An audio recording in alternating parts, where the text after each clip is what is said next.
That's And one. we are live. We are live. Hello, hello. Excellent. I can hear myself on both. That was That's me. good. That was me. Okay, ladies and gentlemen, hello and welcome back to the stream. It's another episode of the Red Silks in Valarya, and the Red Silks have found themselves in the city of Smoothstar. Before I get too much into the background of what's happened the last few episodes, I'm going to share over to Karis, Becky for the socials. Okay. Hello, guys. Thank you for joining us tonight on this Sunday evening. Just a quick mention to please go and follow us on our social media, be that Facebook, Twitter, and Instagram. I couldn't remember what we had then. Just drop us a like, a follow, a share, spread the love. Have a look for us on YouTube as well, if you don't mind. Also, check out our internet page. That John is still, I think it's almost finished being built, but it's pretty cool. You should totally go pretty check much that out. there. Michael has been adding some artwork to it this week. So if you have seen any of Michael's art, or you would like to know more about Michael's art, then please go. There is now a gallery page up, lovingly made by Michael. And I think the next step is to add Jade's art. When you're up for that, Jade? Yeah, it's been an absolute nightmare on my end, but we're getting there. But yeah, I mean, even just independently going and looking at those guys, just check out their own social medias. Pretty cool. I think that's everything.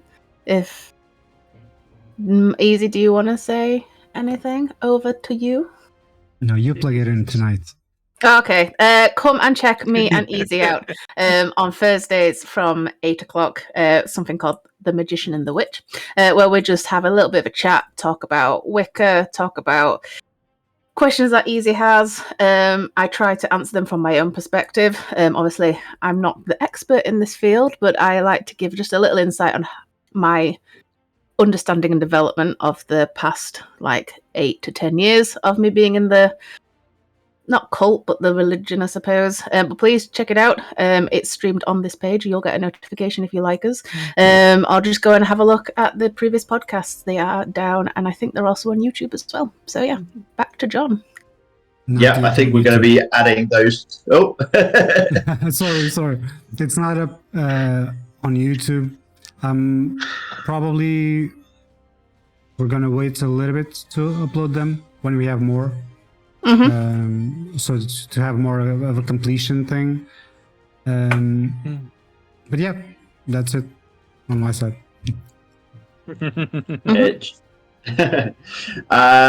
Yes, a couple other things. The podcast will also be going up on the website. There is a section for them that haven't got up just yet. And if you want to play a game live with us, the Red Silks have joined Diablo Immortal on the Woodwraith server. We have a clan. If you play Diablo and you want a fun community to come hang out with, then yeah, please do. Please swing by, ping me a message in game, or just leave a comment somewhere on YouTube. I'll pick it up somewhere, and yeah, we can get you in the clan. Normal shout outs to Fraser and Rob over at Starforger. Their Bandcamp is starforger.bandcamp.com. And to, as always, Alexander Nakarada of Serpent Sound Studios for the royalty-free music. I've used a few generators and things today. Eigen Growls and Don John, and they come up as and when. I'll try and mention those just as a thank you to those people for those resources. And yeah, I think that's all announcements. So let's dive into the recap. The Red Silks survived an encounter with a demon lord and his minions, turned him into a turtle, took him up to a high place, dropped him, and then proceeded to squish him quite a lot in the middle, shall we say. Rather than electing to hear his dying words, Karis decided that was a good time to firestorm him to death. And then the Red Silks made their way through the Smoothstar farmlands, dodging 3 rocks in a rather painful diversion, shall we say, when Easy's bard Norcan tried to teleport the party to somewhere he'd only seen once. And then they arrived at the gates of Smoothstar, not to a warm welcome. They turned up wearing penitent colours, and they were quite rudely dismissed by the guard at the Valarya gate. They made their way down to the Temple Gate in Newtown, bumped into an elf who they had a brief conversation with, and made their way to the Smooth Ocean Tavern, which, after the antics of the party, is going to be renamed the Burning Harp Inn. Oh, yeah. Because in a very short space of time, they managed to break and burn somebody's priceless heirloom. The bard found himself unable to say anything true, courtesy of a little magical musical instrument that had caused the alarm in the first place. And then Karis started sowing some seeds of chaos into the winds of the patronage, with Enoch, the gnome, disappearing off to find whatever rumours he could find abroad for the price of 20 gold a rumour. So goodness knows what he's going to come back with.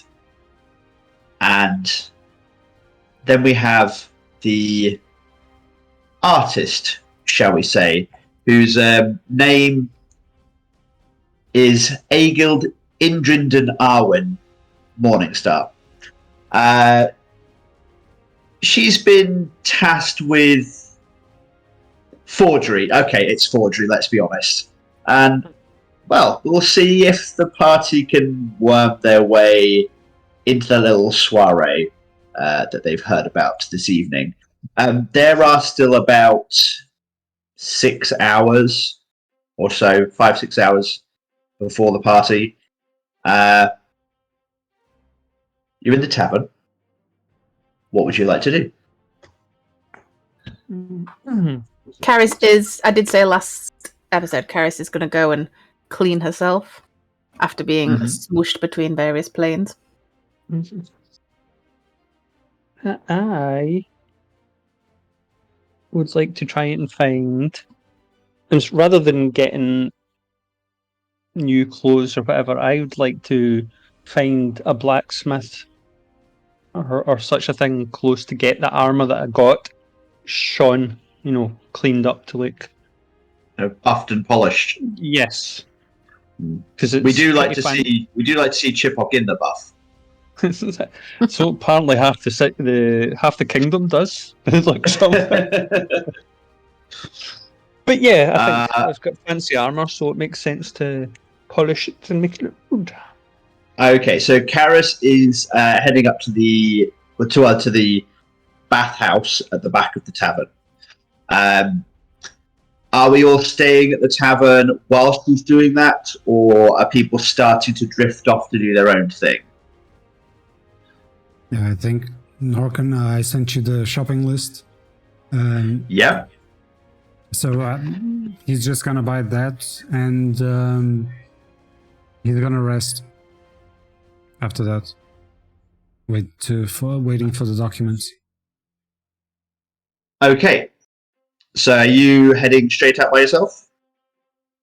Let's see. So Chipok is gonna go to the blacksmith. Karis is gonna go take a shower, bath. I am going shopping too. I just need to clean myself. I'm a cat. Yeah, I think Valkyn's gonna go clean up before shopping as well. Yeah. Norcan is gonna go. Is there a doctor in the house? In the city in this case? In the old part of town? Who are you directing the question to? The barkeep, one of the patrons? DM. To the DM? Or do I need to go and ask? Inyel, the barkeeper, overhears your question into the midst of the air, and she says, "Well, it depends what precisely you're looking for. There are healers at the cathedral, at the Our Silver Lady Cathedral. Our Lady of Silver Cathedral. Sorry, I knew I got that wrong. The Our Lady of Silver Cathedral. There are clerics who could heal you. Alternatively, there is a herbalist just outside the temple gate. There's a couple of alchemists, although I'm not sure I would trust them with healing potions. You know how alchemists can be. And I imagine there are probably physicians in the old town as well who probably charge quite a bit. Who is the specialist in the city, in the old part? Who's the go-to guy? Who's the doctor house of the the Doctor House? Right. Hang on a second. I need him. Okay. I don't think the average doctor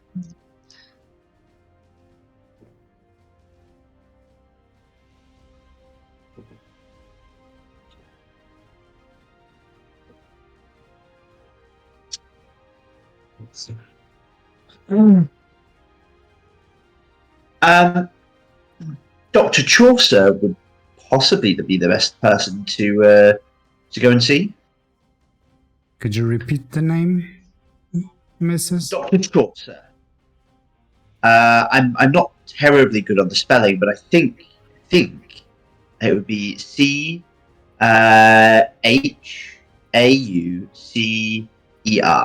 Dr. Chaucer.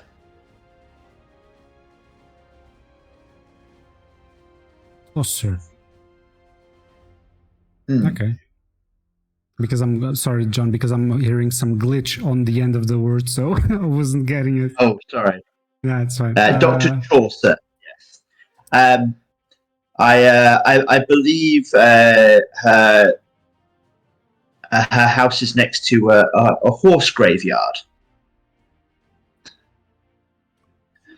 Okay. Thank you. I'll look. Yes. It's the horse graveyard is called the Canterbury Tales. I like it. That was very good. Highbrow jokes. Like it. Okay.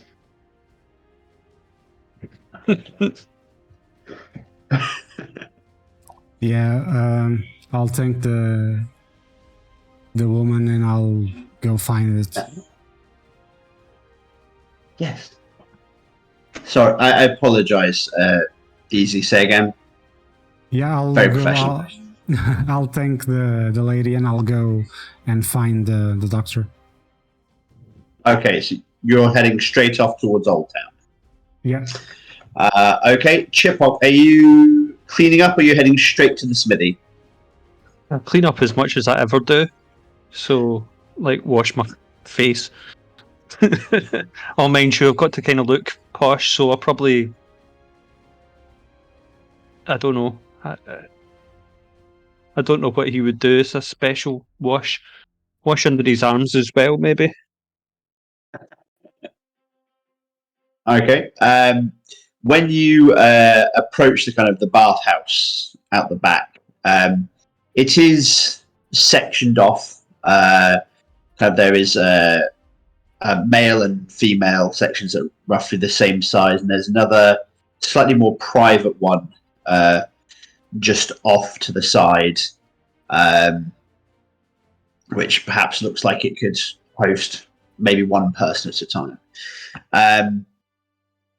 You scrub up. When you kind of bring your hands away from your face and look at the water is a thick black color from all of the muck from because you haven't had a chance to bathe since the city of Greybourne, which is maybe about 2 to 3 days ago. Yeah, it's gross. Like you almost kind of think that if you took one of your daggers, you could stick it into the water and it would stand up in it. Nice. Yeah. Ooh, that's what other thing I was wanting to do. was one more Becky thing. and sorry, yes, go ahead. No, I was just going to say I was wanting to, just when you said things to get when I'm at the blacksmith, to get not a dirk. A dirk.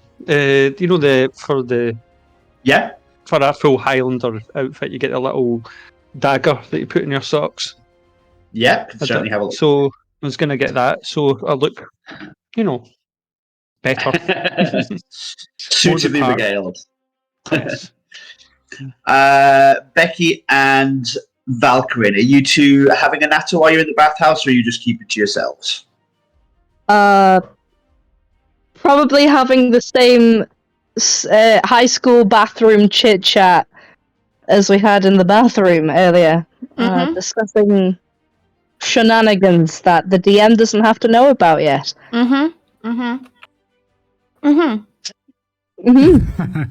Fine. Spoiler sports. There'll be lots of girly splashing. Oh, you gotta get my hair. Yeah, like, oh no, I was thinking you might be having a highbrow conversation about how you're going to break into the castle, but Oh, that is also happening, but whispered. I would look around, make sure there's no gods listening, and then whisper to each other again. Fair enough. I tried to get them to reveal their plans. It's not working. God stays loyal. I'm sorry. Yes. Norcan, you stride out of the Slow Ocean Tavern, which hasn't changed its name yet, and you find yourself just south of the market. Could you roll? What would this be? Would this be a survival check just to see if you can make your way in the right direction? Oh god. We have a map, but Norcan doesn't. 6. Okay. There's my ranger.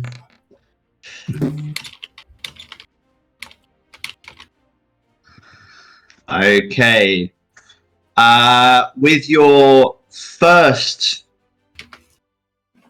wandering, you wander north into the market. Okay. Okay. The market, bear with me. There's a small church on the southwestern edge of the market, maybe about 6 dozen stalls or so, lots of produce, farmer stalls. A merchant approaches you. Yes. Bear with me.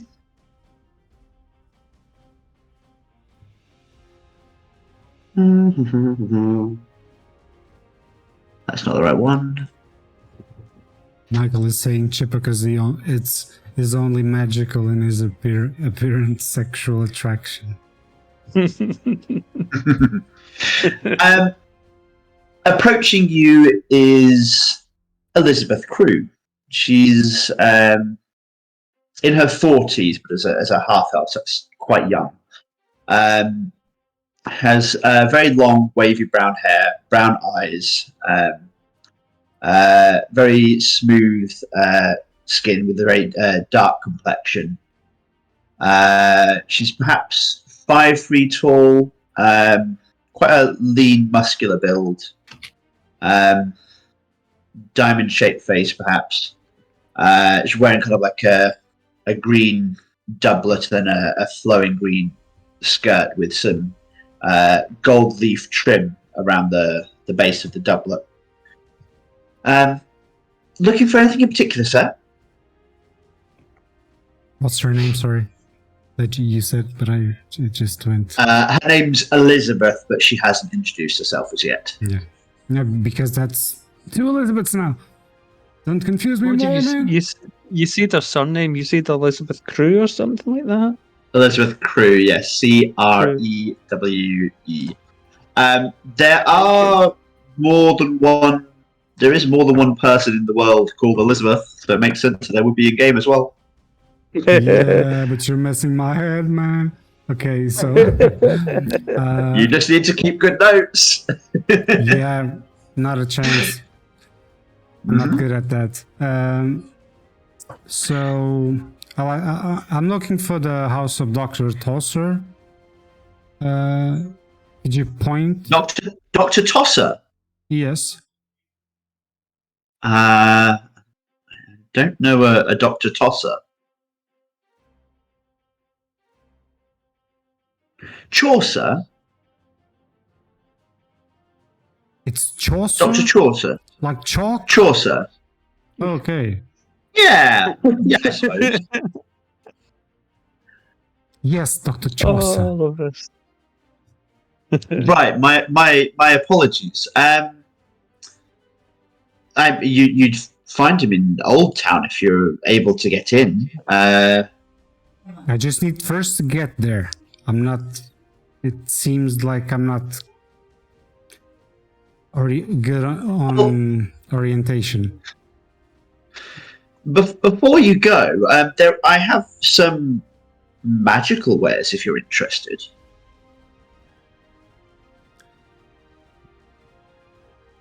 I want to call her bullshit if it is or not. Does she seem truthful? Roll insight. 8. Ooh.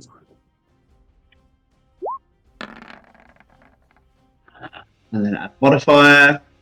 Seems legit.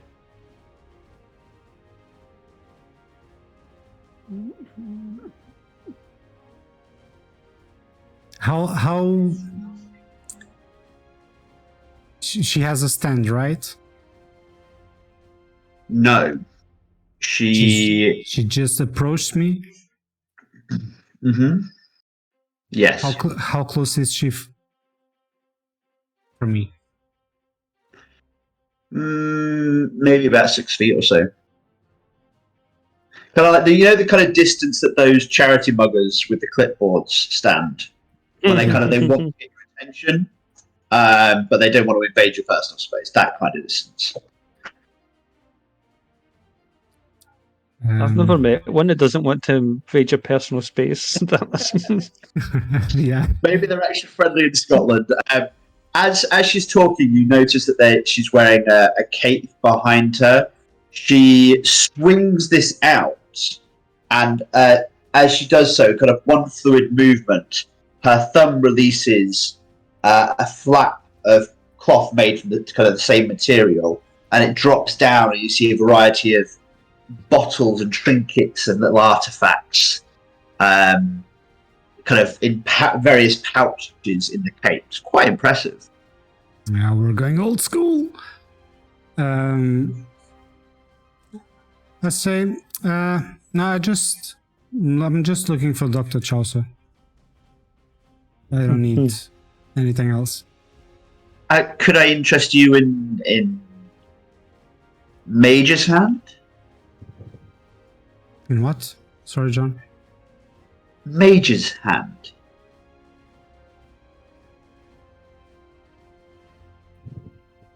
Mage's Hand in what sense? Well, as in, Mage's Hand. To pick things up and do your bidding. I'll do that in front of her like this. I see. I am dealing with a connoisseur of the magical arts. Very well.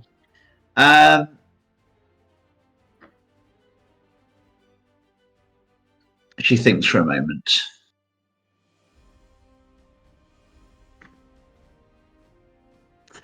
Very well. What about something for convenience.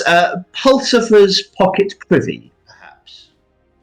And she brings out a porcelain model of an outhouse, about the size of your palm.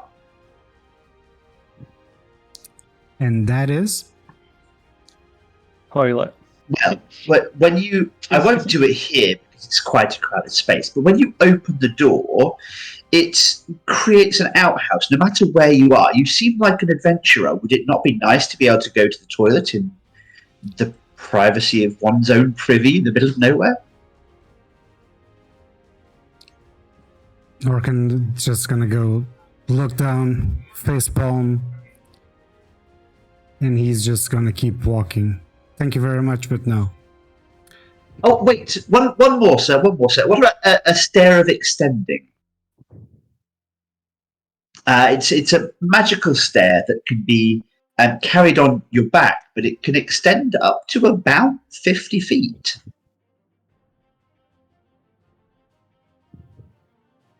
And how much is that? And I'm still walking. I'm still walking. What would you think? She's following you. What would you think would be a reasonable price for such a magical item?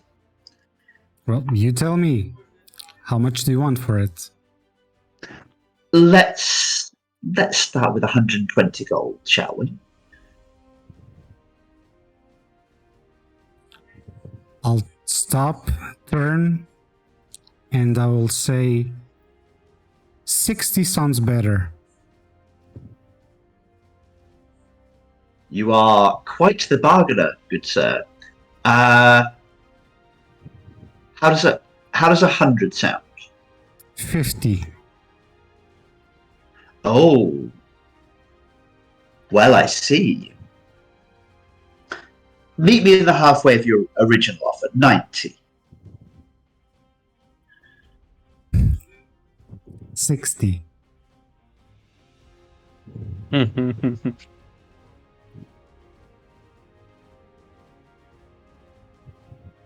I'm not sure I can... Bear with me just one moment. You see her hands moving, and you're semi-familiar with the spell because you've seen other members of the party use it. She sends a mental message. Yes, I've spoken with my colleague. 75? 70. That's the better. 72. 72. Let's go with What's a couple 7. of gold between friends? Not friends. 70. And first, show it to me. The ladder. Very well. It's a similar kind of issue to the outhouse in that it is quite a crowded area and it might draw the attention of the town guard. I don't But know. 70, I can agree to 70. Very well. She unfurls it and then kind of jumps the hat. It starts out as just kind of like a small roll, maybe about the size of a rolled up cloth napkin. She rolls it out. It almost kind of seems to extend and fold out on the ground. And then very slowly, the stair starts rising up. John, sorry. Do you need to see it at full height? Yeah, It's kind of 5, 6, 7 feet and growing. It's what I was going to say. I just want to see if it's the genuine article or if it was just. So I want to go to see if it goes up in height, and then I will tell her to stop it. It'll go kind of 8, 9, 10. How high do you want it to go? 12, and then it stops. 11, 12. Do you stop it, or do you want her to stop it? Yeah, I'll say to her, you can stop it now. Okay, she grabs one of the steps, just kind of almost as it's kind of disappearing away from her, and back down into the haversack, rolls it up, fastens it up. Would Sir like that gift wrapped? Yes, please. She kind of drops, she refastens the flap on this side, pulls up the other side of her cape, drops down like a little gift wrap section with ribbons and bags and all sorts of very, fattens you up a very pretty little kind of royal purple package with some lovely silver ribbon on it, very beautifully presented. Can I interest you in anything further, sir, now that you've seen that my wares are at least worth considering? Well, first of all, let's hope the ladder goes to 50. If at one point I need it. You've got my attention. Poison, do you have any? Poison, you say? I must confess that is outside of my direct area of expertise, but I could probably point you in the direction of an alchemist. Will they have something strong? Well, we don't exactly have an assassin's guild in the city. The Thieves Guild have been known on occasion to resort to poison. So if not the Alchemist Guild, then there might be my next bet, I suppose. Okay, so that's fine for now. Well, I'll give her the money, of course. Thank you very much. I'll be on my way. If we see each other again, maybe I buy something else from you. Now I need to find Dr. Chaucer, whenever, and I'll go. Okay.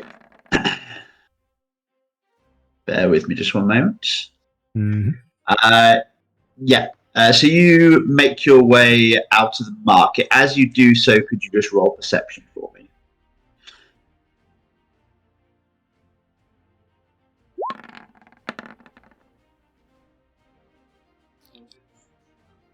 Why do you ask to roll? It's not even funny. It's not even funny. No reason. Oh no.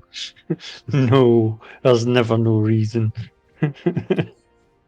No, the question, perception is the thing that he doesn't need to ask. He just needs to for roll. passive perception. No. I am basing this on the fact that you're in a strange town. It's not an area you're familiar with. You would reasonably be looking around to make sure that nobody was trying to take advantage of you. Oh no, not that. Because if you ask me to roll perception, it's always shitty number. So it's more because of that. Okay, you have managed to negotiate the market successfully. Roll another survival check. See if you can get back on your way. Yeah, I think this isn't going well.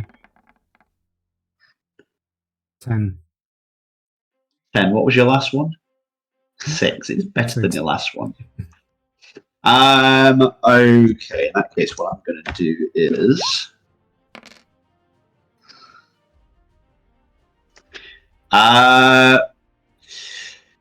yes, you stumble slightly off to the northeast, I suppose, northeast.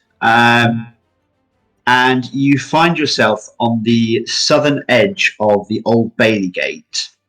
From here, you can see the towers of the Bailey between Newtown and Old. Okay. Do you want to go straight there, or do you want to try and find the other things on your shopping list first, now that you know where it is? Yeah, I want to go shopping now because I need to be well dressed. Very well.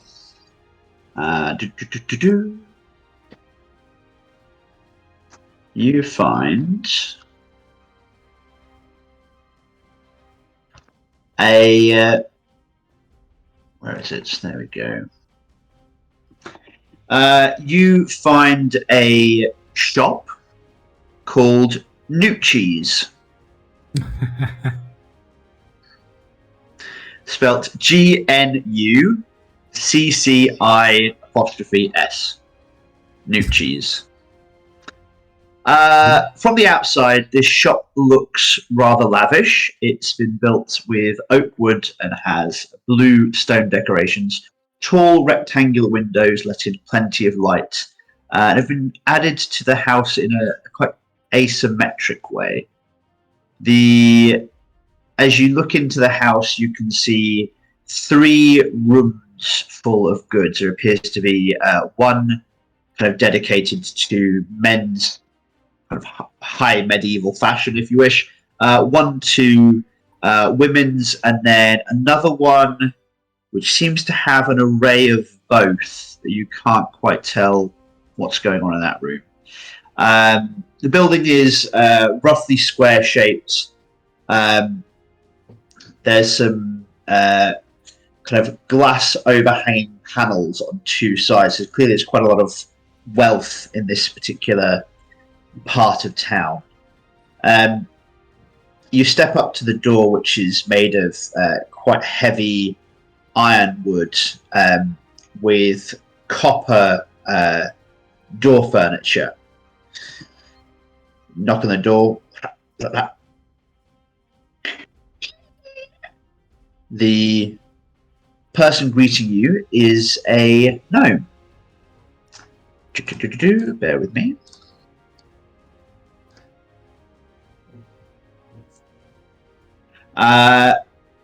It's a rock gnome. Introduces himself as Histix Yegim Origin Lanfan Nucci.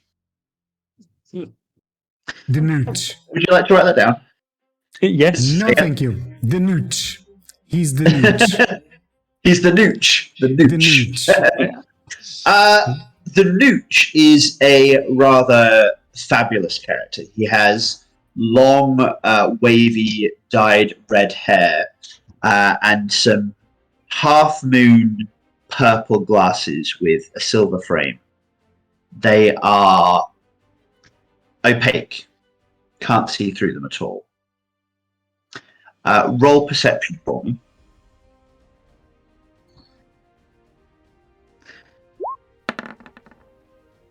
Okay.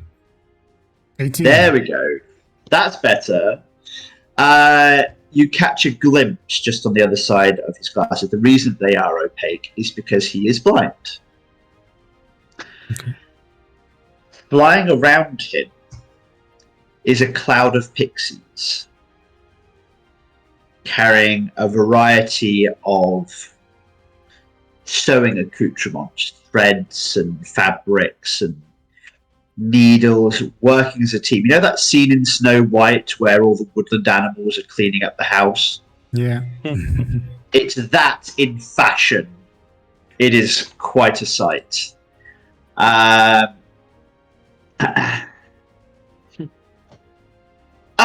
Yes, sir. How can I help you? Well, good day, sir. I'm looking for something rather royalty-like clothes for a gala tonight. Could you help me with that? Yes, the gala. Oh, my finest work has gone to the Arringtons and the McCrays Of course, I would be delighted to help you, young man. What exactly is your style, your pleasure? What kinds of things could I interest you in? Well, let's see what can you do. Just looking at me and looking at my appearance and something that outclasses everyone else there. I don't want your best work. I want the work of your life. The work of my life. If you'll forgive me, sir, my life's work would be one for a patron for whom I would have the opportunity to get to know you and your passions and your ambitions, sir. It would be remiss of me to make any claim that I could produce my life's work in a flourish, for I do not know your heart's desire. Well, Of course, if you and I... Well, yes, I would be quite happy. Perhaps I can show you a number of things and we can see if you can find something that you like. No, I will sit with him for 1 hour and talk with him. Okay, the first suit he brings out to you. Do you want to kind of like do a fashion show and come out wearing it, or do you just want to see it on peg, so to speak? Oh, are we doing what's the name? God damn it! Forgot. No, Like a Barney montage. Yeah. Well, yeah, I'll go and I'll try out some things and I'll ask his opinion. Okay. So the first one that Norcan comes out and he's wearing a sharp, clean shirt, fully buttoned, supporting an ebony powder blue tie. Over the shirt, he's wearing a kind of waistcoat, 4 buttons, a fairly deep V-line, kind of drops down to just below the sternum. The vest lines up perfectly with the jacket's V-line when it's buttoned. It's an elaborate houndstooth pattern. You know the ones I mean, kind of like the white and black detail. Which kind of give it a bit slightly more casual, but still very stylish look. It's kind of well dressed, but still casual enough to pass in the street as well if you needed it to. There's no vent on the jacket. There's a pocket on either side and a breast pocket, which is left empty for this particular one, rather than pairing it with any kind of kerchief. Pants are in the same style, colour, and pattern. And they seem to work well with your shoes. The other option, he's got a pair of cap-toe monk straps that he thinks would go quite well with these. I'll tell him I want something more formal, more prince-like. More formal, sir? Yes. Let me see what I can do for you.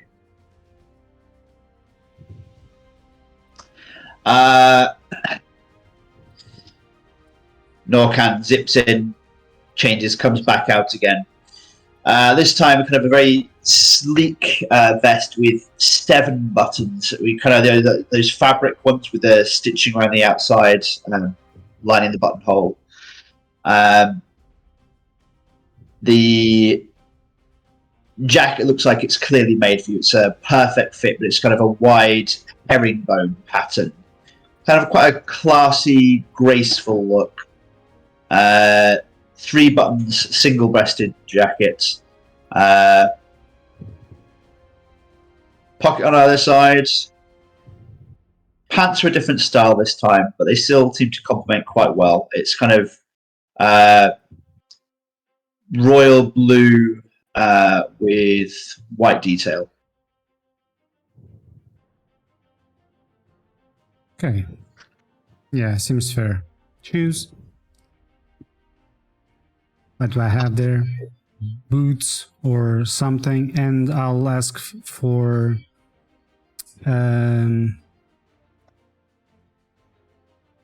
two scarves, two blue scarves, matching ones for men, and two for women. Yes, of course. So we can arrange that for you. He comes back in silk. Was that or satin, sir? Silk, please. Yes, of course, sir. He brings those back along with a highly polished, kind of deep, almost like a blood red leather split toe derby.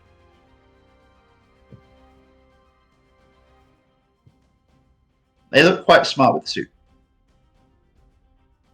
Okay. I'll take that, and that, and for now, it's how much is it? Let's see, sir. Normally, a fine outfit in a run-of-the-mill town would cost you around 15 gold pieces. You'll understand that this is for the ball. I have to use finer fabrics. The stitching takes extra time because there's more detail. All in, the shoes, the suit, the silks, 65 gold. Killing me, man. Yeah, I'll pay up. 65, and I'll throw in 10 more gold pieces. Sarah is most generous. Do come again, sir. And if you have any friends who are on the lookout for the ball tonight and perhaps have left it to the last minute, well, we have a ladies section and we have a rental section in the back. Okay. Do note it. I think I'll be back with my friends. Not sure if one of them will want, but probably the ladies would like. Well, thank you very much. And Dr. Chaucer, do you know her? Dr. Chaucer, yes, she. I will say she's not one for the a high fashion per se, but she has graced my shop with her presence once or twice.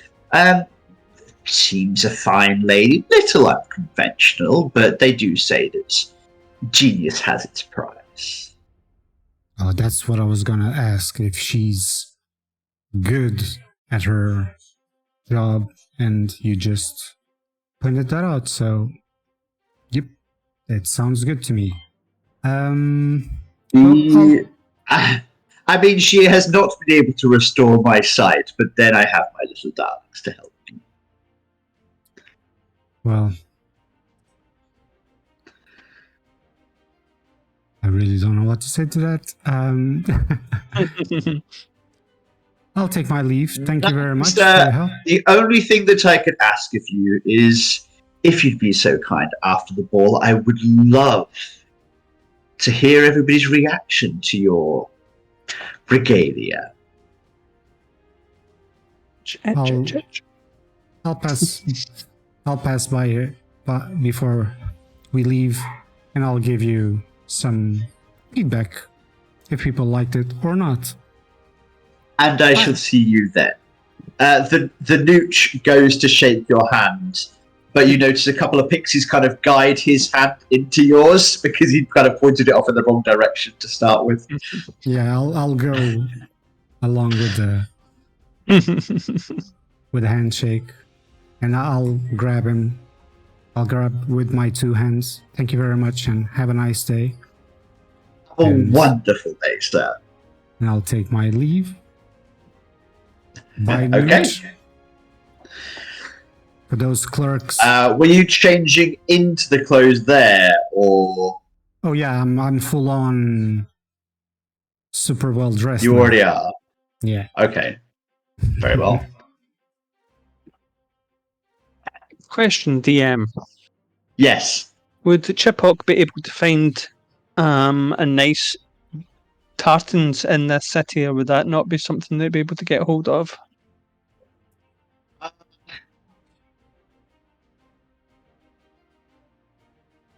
Tell you what we'll do.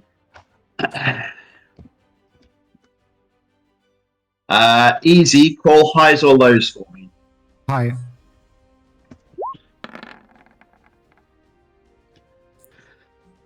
It's high. Norcan has seen some tartans in the shop that he was just in, but you haven't seen him yet for him to tell you. Okay, that's not much use then. Yet. You haven't seen him yet. There's still plenty of time. Okay. But I would have to see him because my other option would be to take my current tartans to a place to get them cleaned. But I could just do that anyway, I guess. So the guidance in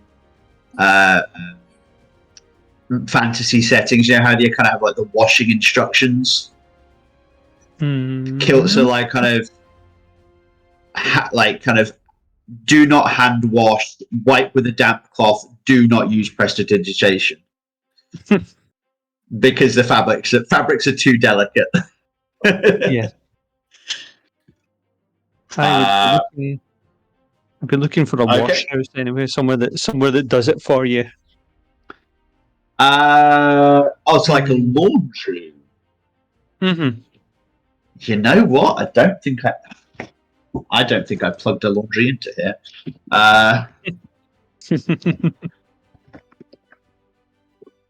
That's fair enough. That's quite an odd one.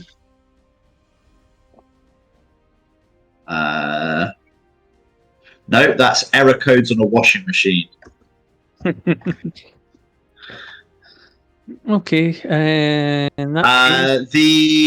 hotel, the inn you're staying in has a laundry service. Your clothes would be ready in the morning. Okay. Normally. Right, that's not. You might be able to. It's normally 2 copper pieces for the next day. You might be able to persuade them to do it in a rush now that the lunch rush is over. Well, I shall pull out a gold coin and roll it around my fingers and say, how quick could you get this washed? Roll persuasion. Persuasion. Fuck is it? That's not bad for me. Yes, sir. I think we could probably do that. For another gold, I might be able to pinch some of my husband's clothes for you to wear whilst you wait, rather than you just having to sit in your room while we do it. I'll hand out another gold. She comes back in with the largest shirt that he owns, and a kind of like a pair of quite almost like rough cut off shorts. You start buttoning up the shirt and kind of get to about the midpoint of your belly and just give up because Chipok is so huge. So it's just kind of like hanging loosely over you. The shorts are a better fit at least, minus the tail, which is kind of swishing out the back of them. At the front or the back tail? I was talking about the back tail. The front tail, if you wish, has gone down the leg of the shorts and is swinging dangerously close to the bottom of them. Oh no! Why did I do this? Sorry, I don't know. I have to lower the conversation. It's fine. It became canon a while back. Anyways, yes. So, what would you like to do? I shall wear them. And did I find a blacksmith already, or did I not find one? You haven't gone looking yet. Do you want to wait for the ladies? Yes, I shall. Okay, Jade and Becky, Karis and Valkyrin, you have finished your ablutions and got redressed for the day. What would you like to do? I make sure that I'm fine, stand outside, stretch a little, wait for Valkyrian to come out and just kind of like look and roll my head at her and just be like, are you ready? I do believe so. Are you? Nay.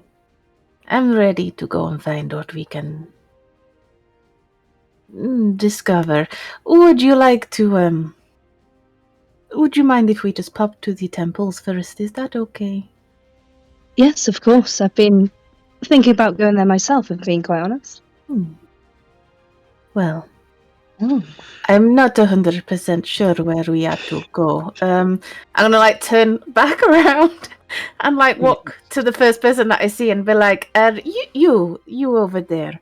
I am looking for the 3 temples, I believe it is called. Do you know where I can find it? Bear with me one moment. Because Becky can see it. Karis does not have a map. Just sit on back on shoulders.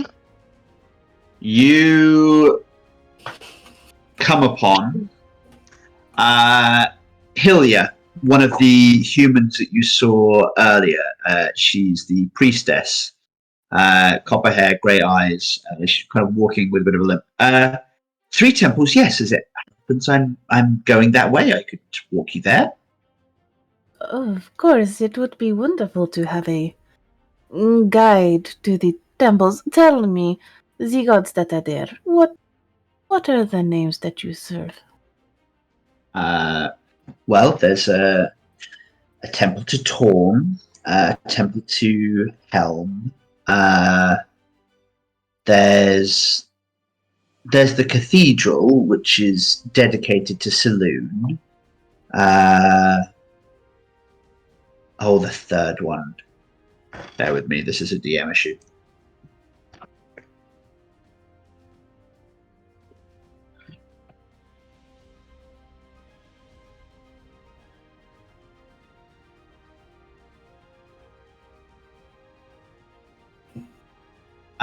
And there's a temple to Chontea, the goddess of agriculture. They sound wonderful. Please lead the way. She walks you out. You said that you she's come walking back with a into limp. the. Yes, she is. Okay. She walks you out into the main kind of room of the tavern, if you like.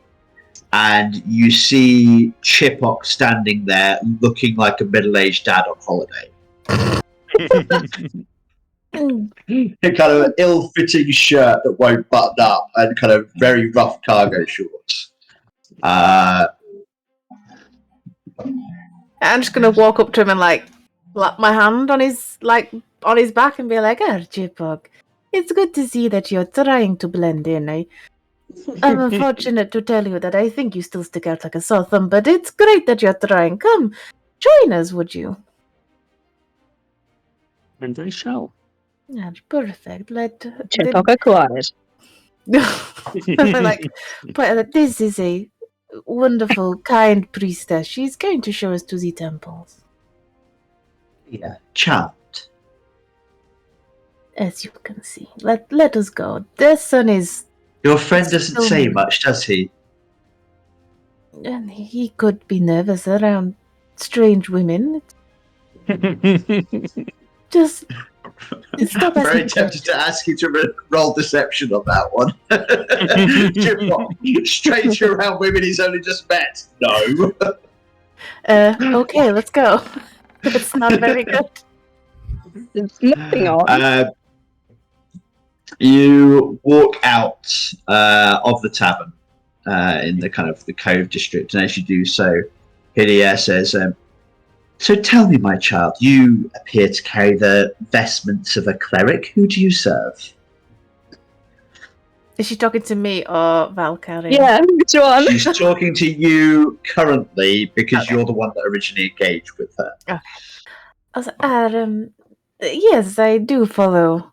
I got Loki. I don't know if you've heard of him before. He's one of the better gods. I don't know if a small town like this would worship such a grand god, but still, I'm just interested to see what you have. That's Just rolling to see if she's heard of him. Bear with me. Loki, yes. Loki, that rings a bell. Can't say it's one that I'm particularly familiar with. Is he something of a trickster? Must be an interesting god to serve. is very funny. Always keeps you on your toes. It's never a dull day. You know, sometimes he likes to take my holy weapon and just hide it in places. This is why I'm checking the temple. Bear with me a moment.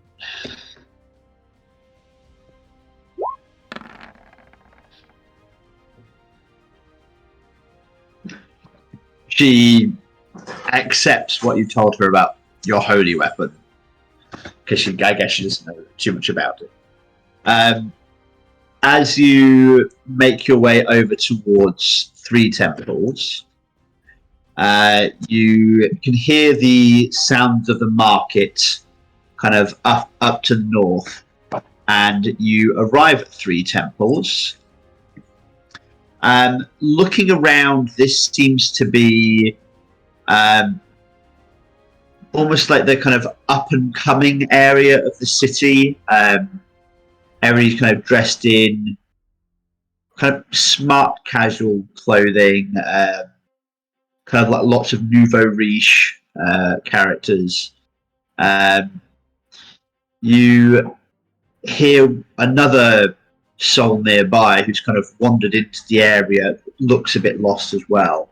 Ask somebody what part of the city he's in, and you overhear a woman say to him, "Three Temples, darling, you must have heard of it," in a very kind of pompous tone almost.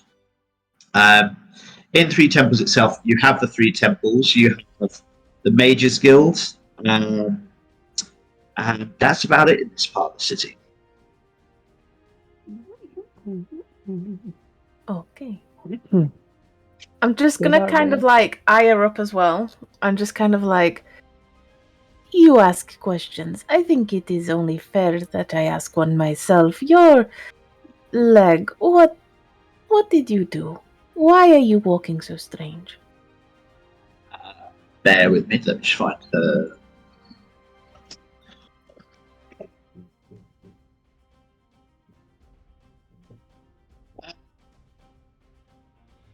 You see a kind of a sad look pass over her face.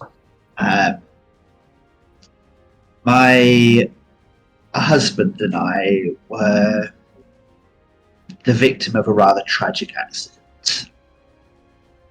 He was burned to death by a rogue fire elemental, and I escaped with a rather nasty burn to my leg that I'm only just recovering from. This is awful. I am so sorry. You know, those elementals, they have a mind of their own. You should never trust them. Yes, they are wild. Burnt to death. Say again? Sorry. I said burnt to death by a rogue harp. Not by a rogue harp, an independent pyromaniac instance. Okay. By the gods, I am recovering.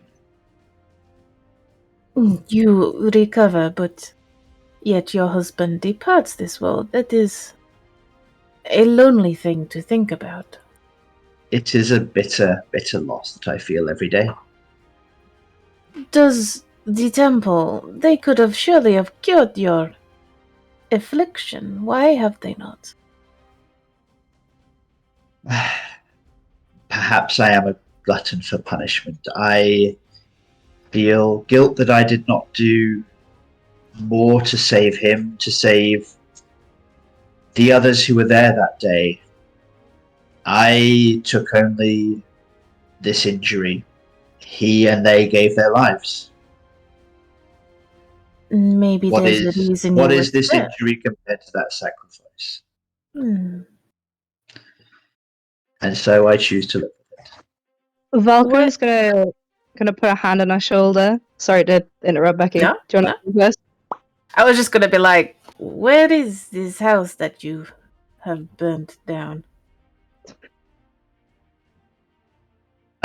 Sorry, the incident didn't happen in the city itself. No, that's fine. I just was Sorry. curious to find out where it was. It was. She tells you that it was on the road to Dihik. Dick. Fuck steaks. Do I? Dihik. Duhycke. Yeah, okay. Do I know that elementals can be rogue and just burn people's fucking house down? What would that be? Roll nature or roll arcana? Roll nature, I guess. Oh shit, they're both as bad as each other. I'm not a smart kitten. You a smart kitty. Today. You are well travelled, and you have seen incidents like this happen in the past. There's often a reason for it.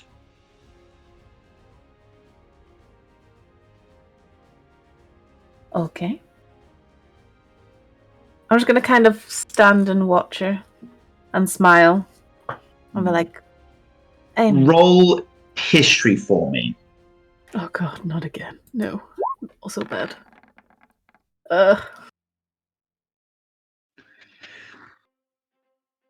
You aren't entirely sure, but the timeline would probably match up with when you guys were fighting the dragon. Oh. Whoops. But we a fire elemental went rogue about the time that you guys were fighting Bakul. Not saying that's the cause. Let's blame Francisco since he's not here. God damn. I'll smile and be like, again, I'm so sorry, but please, I mean, Chipok, maybe you could carry the girl. She looks like she's struggling. That I'll is offer an arm. most kind of you. She kind of takes your arm for support, but not for you to kind of carry her. So Yeah. and kind of pats your hand. That's very kind of you, my dear. I just bow my head and help her along. Valkyrie will also turn to her and just I'm sorry, I was just going to say I'll keep an eye out for a blacksmith's on the way, though. Not in this part of town. Roll perception, just because there are some in neighbouring areas. I don't know if you'd be able to see it. Yeah. Perception. Oh, that's not bad. Yes, if memory serves, there is one. I say if memory serves, this is my world. I could just make one if I You forget. can. You are the boss. I'm like trying to keep it legit, if that makes sense. By the numbers. You off in the distance, kind of off to the north of you in Westward, you can hear the kind of the ringing sound of that very distinctive high pitched ring of metal striking metal, and about the same area. You're not exactly sure where it is, but you can kind of see smoke rising from that area. Could be a smithy, could be a couple of kids practicing with swords in the backyard that they found. Right, sorry. But Jane, in the meantime, I'll help. She disappears inside the temple to Chuntia. Okay. Wait, what? Jade, what was Valkyrin saying? She disappears. I'm not gonna lie, I've forgotten. No worries. Sorry if we kind of glossed over you there. It's fine. Right, so you've got temples to Helm, Torm, and Shantia. What would you like to do? Can I have a look and see if there's any signs of Loki around? Roll investigation. I'm not intelligent. Why do you make me do these? Ugh. Fuck. You're more Okay. intelligent than Valkyrin.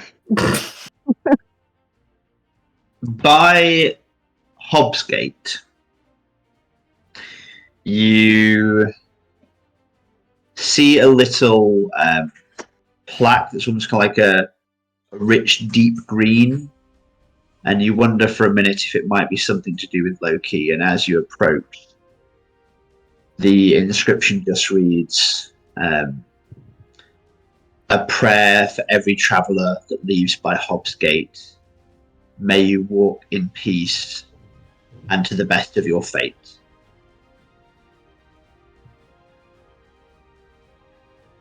Okay, I'm just gonna... I'll stand and look at the sign and just leave the others to do what they need to. You can come back to me in a moment. As you stand and look at the sign, in a deep, far recess of your mind, you briefly hear Loki's laugh.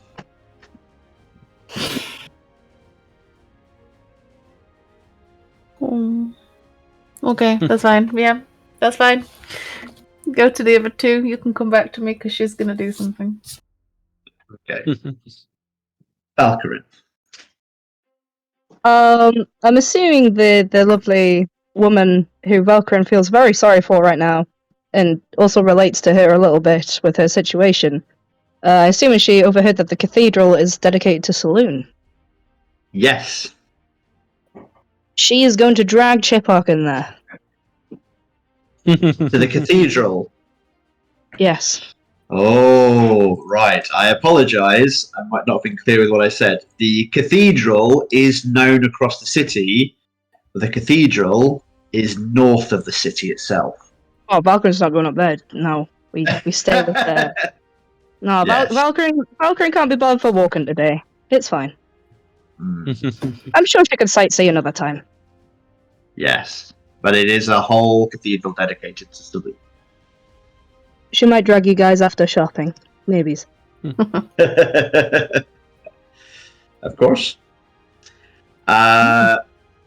Okay, should we pop back to Norcan around about this time, who was in the Bailey ward, the Baileygate ward, in his fancy new suit? Oh, yeah. What would you like to do, sir? I want to go into the north part of the city. Okay. You step up to the gates. A guard greets you. Halt! Who goes there? Norcan goes here. Good evening. Good day, sir. Bear with me 1 second, I've been asked a question. Because if I don't write it now, I'll forget. Fair enough.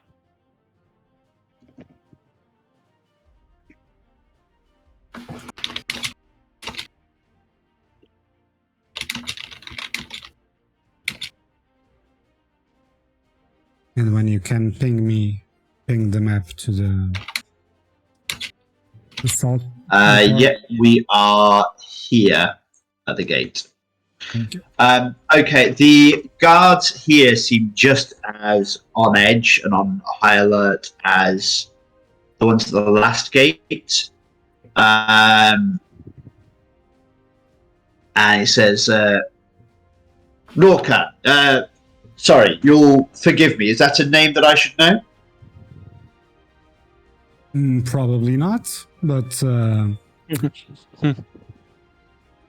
I'm rather known throughout the world my music has traveled a lot of places, so maybe you did, maybe you didn't. I'm not sure. You don't say. Hey, look! We got ourselves a musician here. Go on then. What have you done that we'd have heard of? Excuse me, but are you a paying client? I didn't mean anything. You don't have to play anything for us. I'm just saying, if you're famous, then we would have heard the tunes, yeah?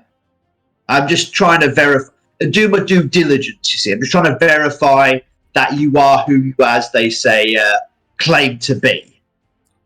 Or maybe you just want a free show. And you can just tell me the name of the song if you particularly prefer that way. He looks genuinely disappointed that you're not going to play something for him, but he goes back to professional mode. He went to question mode. Let me see one song that I wrote. Let's say the Untouchable Part 2. The Untouchable Part 2. He thinks. Let me just double check if it's the song that I wanted to say. Yeah. Hang on. Is it an actual song? Yes, it's from Anathema. Oh, okay. I'm not gonna sing. Don't ask that. Bear with me. I'm just seeing if this is likely to be in his wheelhouse. I'll get an ad instead.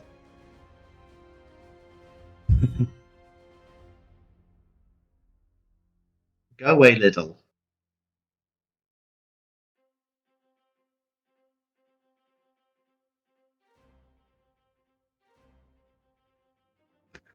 I mean, I'm not much for that kind of romantic, mushy type music, but well, I suppose the missus likes it. Yeah. All right then. What's your business in town, sir? I'm trying to get in touch with Dr. Shosa. Oh, the doctor. You'll forgive me, sir. She charges a pretty penny. You do have the funds to make that kind of. Of course you do. I mean, you are quite well dressed. Just roll a final persuasion check for me with advantage. Persuasion with advantage. I like it. Yeah. Pretty much a sure thing for Norcan himself. Persuasion. Where is it? Damn it. 34. 34, yeah. He practically walks you through the killing zone section of the gate himself, like from one gate to the other. He escorts you that way. He's going to be able to go home and tell his missus about this. Yeah, you'll never guess who I met today at work. I'll give him 5 coin for the hassle, and I'll say sorry that I didn't perform for you, but I'm on time constraint, so. I understand. I know it wasn't very professional of me to say that. Could you just do me one favor though? Yes. If I could rely on your discretion to not say anything to the guard captain. He's pulled me up on that kind of stuff before getting carried away with esteemed visitors to the city, should we say. I apologize, sir. No, it's fine. Don't worry about it. He won't hear anything from me on that regard. Thank you, sir, and you have a good day, sir. You too. Okay, as you enter this part of the city, just roll perception for me. I'm gonna cry.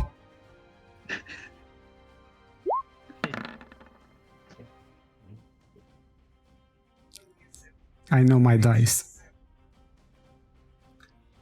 You don't see it. Okay. You're into the old part of the city. You have walked into Mage's Ward, essentially. This is...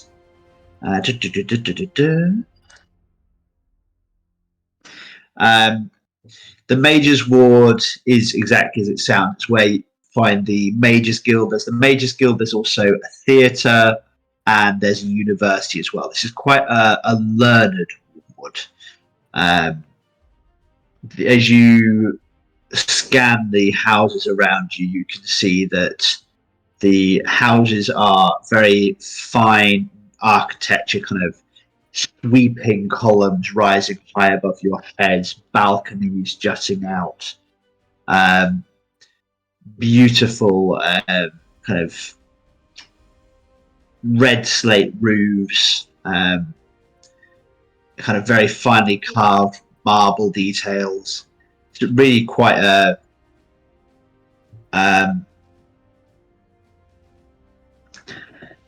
it's really quite a fine part of town.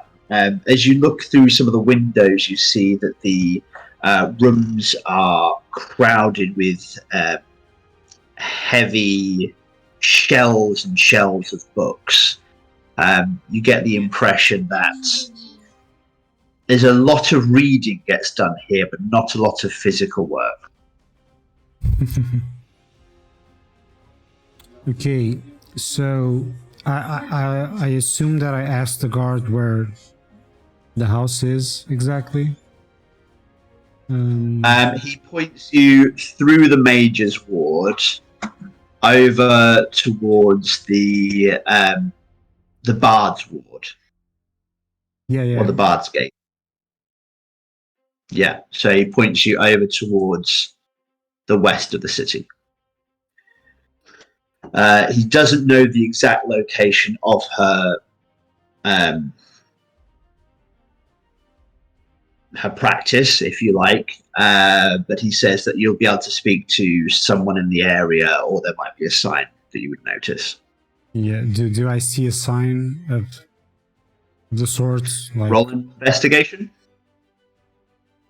I prefer investigation. Or not. Who knows? Jesus. You don't see it. As you are looking clearly quite lost, you come across...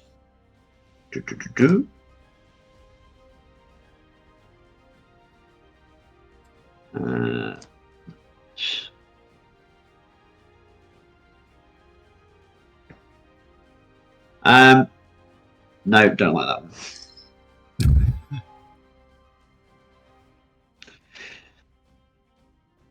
Not allowed that one.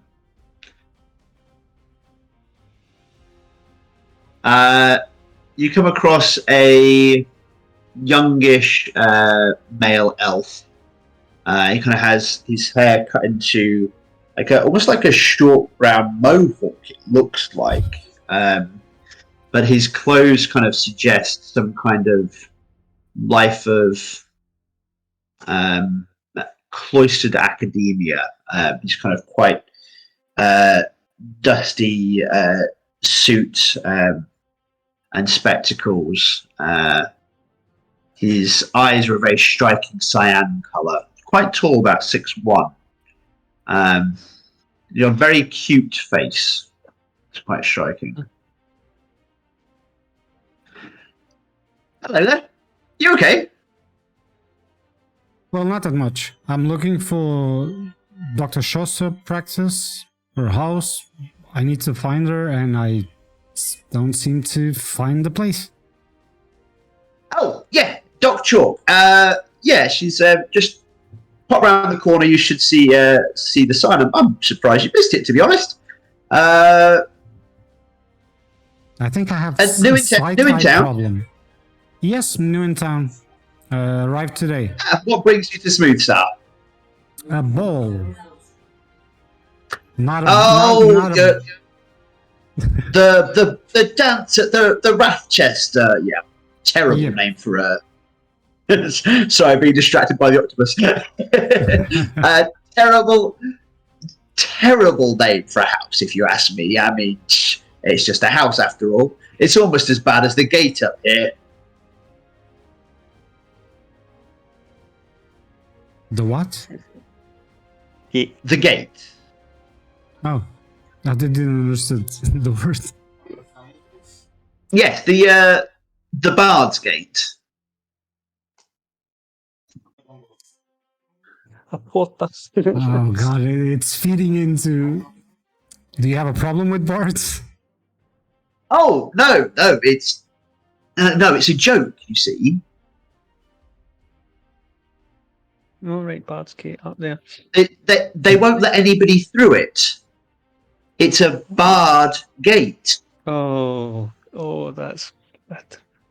That's bad. That's a bad joke. Why? Facepalm. Yeah. Yeah, straight up like. Okay. Well, thank you very much. You said that way, right? And Excuse me. I'll go. Oh, have yourself a top day. You too. You disappear down kind of quite a tall but narrow alley. The houses here seem to press in quite close on either side.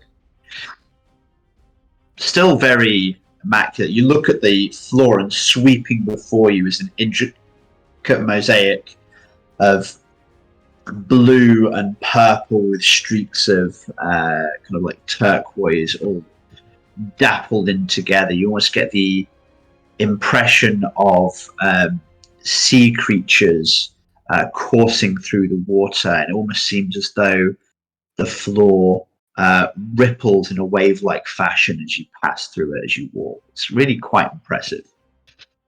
You come to a house, which I've lost my thing.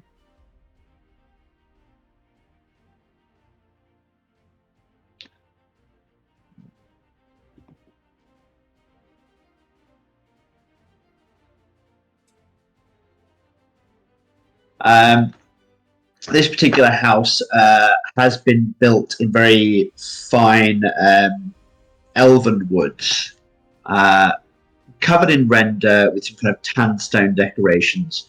The windows are small and octagonal, very, very symmetrical, kind of rising up the building as you look up it.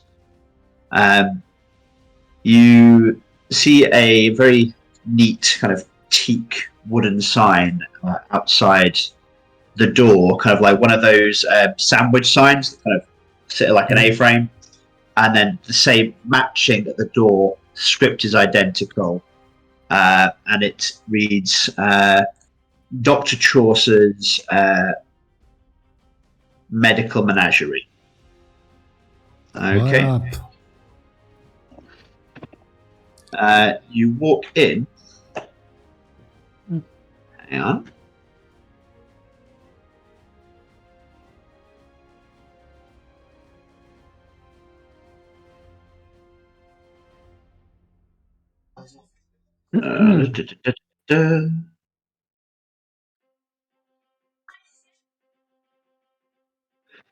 And find Dr. Chaucer. She is a 44-year-old female human doctor. She has kind of short, wavy, grey hair, grey eyes, very piercing. She's about 5 foot tall and quite a round build. Her kind of sweeping doctor's coat kind of drops to either side of her is a very rich, deep purple, which you would think for some people might be kind of to hide the stains of their work, but it is immaculately clean and immaculately pressed. She is quite a striking figure. Yes, and how can I help you? Well, I have a little problem. Well, I don't have a little problem. There's a child, and she has an illness called delinquent flesh. And I heard you are the best doctor in town, and I would like to know if you could help this child.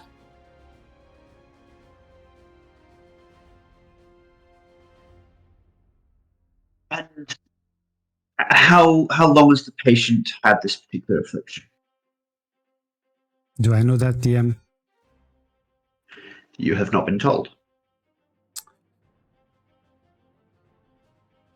I actually didn't ask that. It was a thing, the spur of the moment, and I came to ask for your help.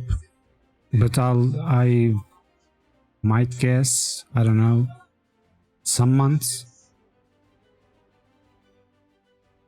I see. And sorry, where did you say you come from? Where is the child located? Well, the child is located in the west part. Was it westward? The West John? Ward. Yeah. Westward. Newtown. Yes. I see. And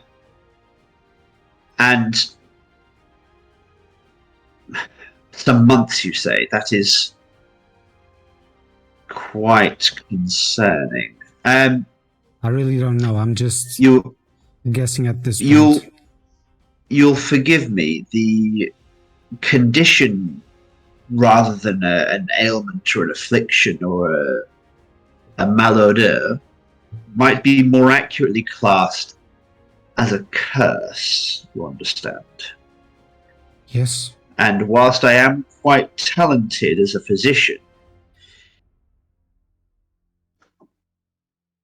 my practice is generally medical rather than magical. I could certainly take a look, but I fear, not knowing much about the case, but from your description, that it might only be all I can do to ease the child's passing. Is it possible? Is it possible that you could go to her house and see the child and take the physician or the spellcaster or whoever seems fit to do that bidding? Let me see. I mean,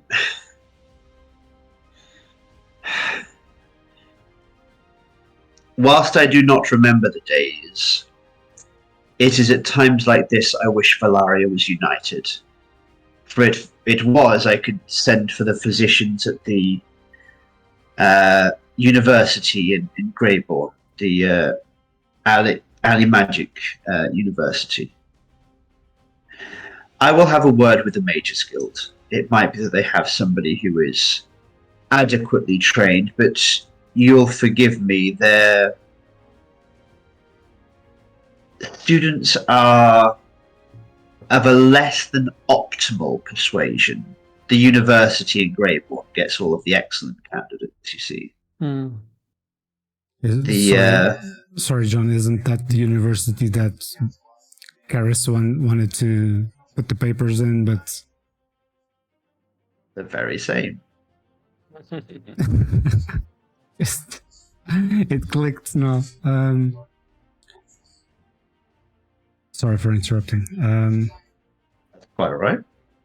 I'll say to her, well, gather the people you think it's best to solve the situation, and I'll give her the address, and I'll pay for whatever it takes. Let's say for an initial consultation fee, and you would like me to take others. For myself, 20 gold for the initial consultation, and then for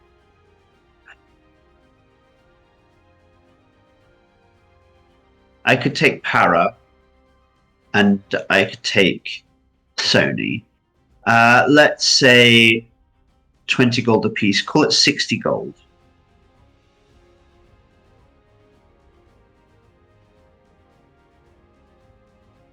Let's do this. I'll accept. Okay. Just math.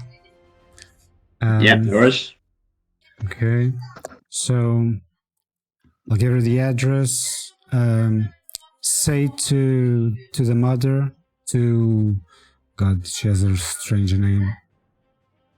To Modwin, that you come from my part, from Norcan, and that you are going to take a look at her child. Yeah.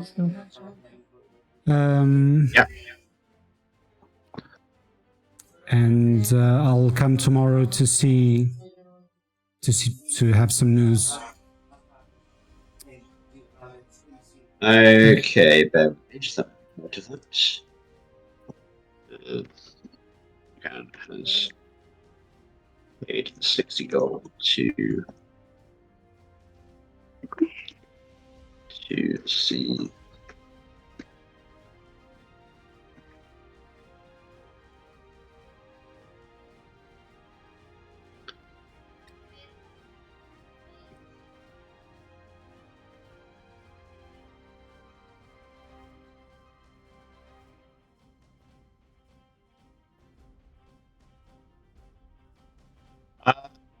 Very well, as you wish. And anything I could do for you, sir? No, thank you. I'm very well. My health is iron. Bear with me one moment.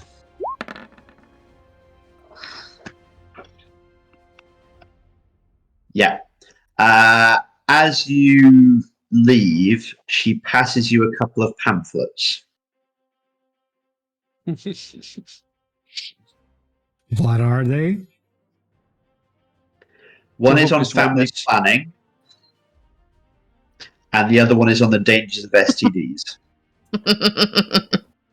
Not Jehovah's Witness then. Okay. She rolled quite well on her insight. I'll thank her. And Did say she was good. it's not needed. As you wish. And I'll keep them in my pocket. Okay. I think it's probably about time to pop back over to the rest of the party. What are you guys doing? I am still. Hold on 1 second until I get my map. I am still looking for a blacksmith now. I believe, was just looking up that Minotaurs have got incredible sense of smell and direction. So I should be able to smell a smithy and find it easily enough. I'm assuming it was going to be one of these ones that's got the big smoke billowing out of it on the map. It is up here by the Androsand Gate. So yes, well spotted in the West Ward. So I shall head up to that and just wanting a simple burnishing of the armor. And on the way, you pass through the merchants' quarters. You see 2 taverns. One looks significantly better than the other. You also see what appears to be a brewery. Mm-hmm. a Merchants Guild, and a Fighters Guild. Would such Yeah. places such as the Fighters Guild sell armory, or would I be best at the blacksmiths for arms, for weapons? The Merchants Guild are more interested in the movement of shipments, like kind of managing shipping, managing, like making sure that the store holders have paid their right amount, making sure that shop owners have paid the right amount, they've paid their dues, that kind of thing. Gotcha. I think there is an armor shop somewhere in the city as well. It's more not so much for armor, but for weaponry. I could probably do with upgrading my greatsword. Oh. Right.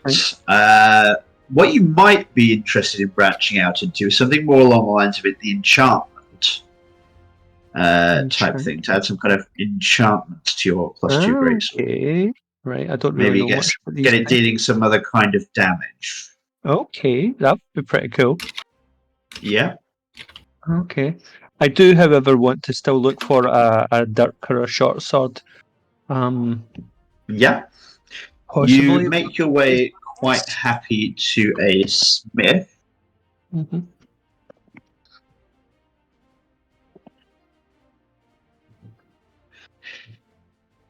I don't know if I can have. Can I have more weapons? I've got quite a lot of weapons here. I mean, the only thing that's really limiting you is your carry weight, which for Chipok is very, very high. All right, cool. Yeah. So you make your way towards the, forget the name of the gate, the Andrasan Gate. Okay. Yep. Standing at the Andrasan Gate are 2 elven guards. But just before you get to the Andrasan Gate, you slip off down a side alley past some kind of higgledy-piggledy barns and sheds and things like that, kind of lean-to buildings, and find yourself in front of the smithy. You can see the blacksmith working there, leather apron. It's a young half-elf girl who kind of, her face is streaked with the black of the forge. She's wearing that very traditional leather apron armor, and she is wailing away on what appears to be, for the moment, some kind of farming equipment. But you can see a number of weapons hanging from the walls, and attached to the smithy itself is a shop. A sign over the door in kind of like a burnished orange with silver lettering reads Nimrianye's Mystical Blades. It's surrounded by kind of narrow alleys and noisy kind of taverns and houses. The street outside is filled with a yellow, almost alchemical smoke. The shop is a single-story stone building that when you lean in closer to inspect the stones, it almost looks as though they've been hewn from crystal. The door is reinforced wood, and a sizable kobold skull hangs over the hearth, over the door beam. I shall nod my head appreciatively. As you make your way inside, you're greeted by an older female half-elf called Nimrianyi. Hello! How can I be of service? Hello there, lassie. I'm looking for an upgrade on my big choppy thing. And to make these look pretty, and I'll hand put my armour out for to see. Well, let's see what you can do for you. She pours across your weapons, looking quite carefully, inspecting nicks and rubbing marks to see if they're damaged or if they're marked. Well,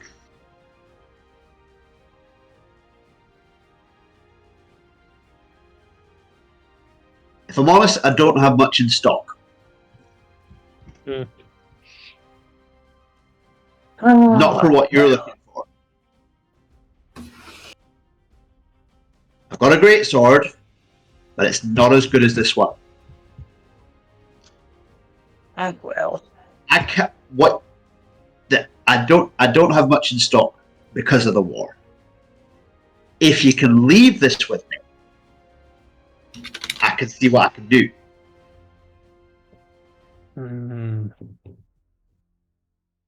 How long would you think that would be? How urgently do you need it? Pretty urgent, and I've got the cash. Money talks. Well, you'll leave it with me tonight. You'll have it in the morning. When is the ball? Is it in the morning or is it today? Tonight. Oh. I shall express that. I need it done for tonight.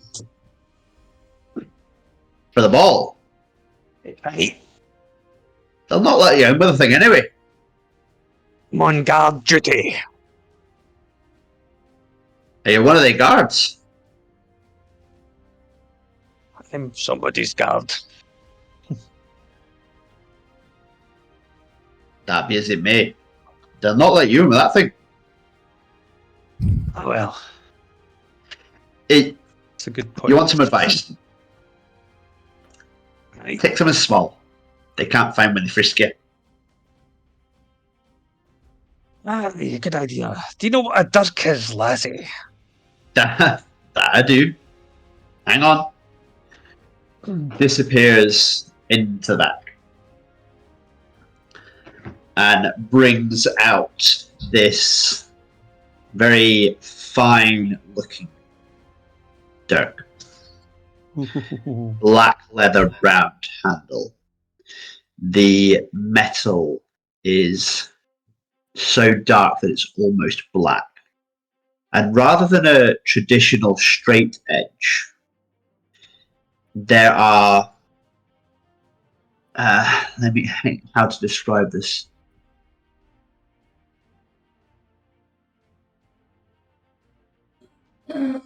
Okay, so imagine if you took a square, right, and you push all of the sides in. So rather than out, like being a circle, but in, so it's kind of like a circle with the points are even the corners are even pointier. Does that make sense? A cube with the insides pushed in, basically. So if you pushed it in, and a square with the inside with the sides pushed in. Yeah. Yep. That's like the cross section. So there's like 4 sharp edges running through the blade, and it's approximately square in shape. And as you move along the blade, they twist, and then they come to a very sharp point at the end. That looks like a very, very horrible weapon. Effective. Sounds like an assassin's weapon. That it is. That'll do. Let me put it this way: when this thing goes in, the blood comes out, and it keeps coming out. Can And see there's that. nothing you're going to do about it.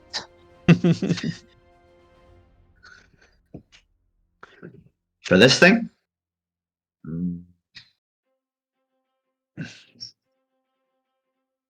it's going to run you 650 gold pieces. And with the polished armour?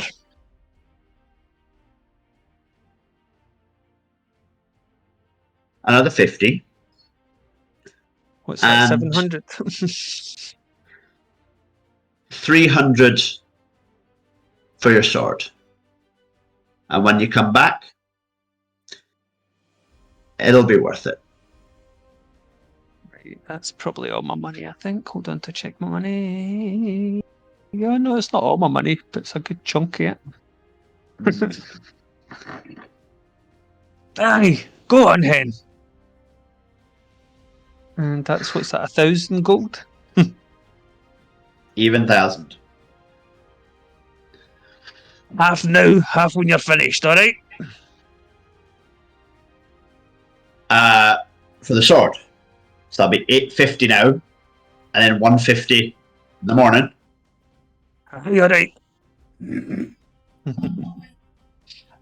She hands you the dirk. It is a +2 dirk with an improved critical. Ooh, I like the sound of that. Which means it crits on a 19 and a 20. Ooh. I've got no idea how to add that, no. So I will put that in for you. thank you very much. I shall. Okay. Right, I'm just going to take the 1,000 off my gold rather than try and calculate that all out. Does that No make sense? worries. Yeah, that's fine. Assuming that she does give me the oh no, fuck it. 150 back onto that's 300, 400. No, it's all right actually. Just be grateful I'm not giving you the murder dagger. I don't know if Becky remembers that one. What is this? Dagger?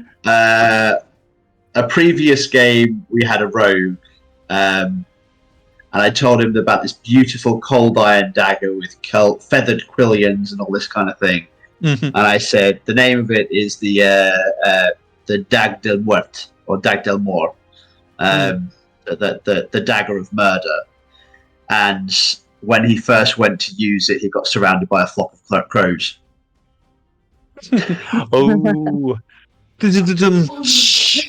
Yeah.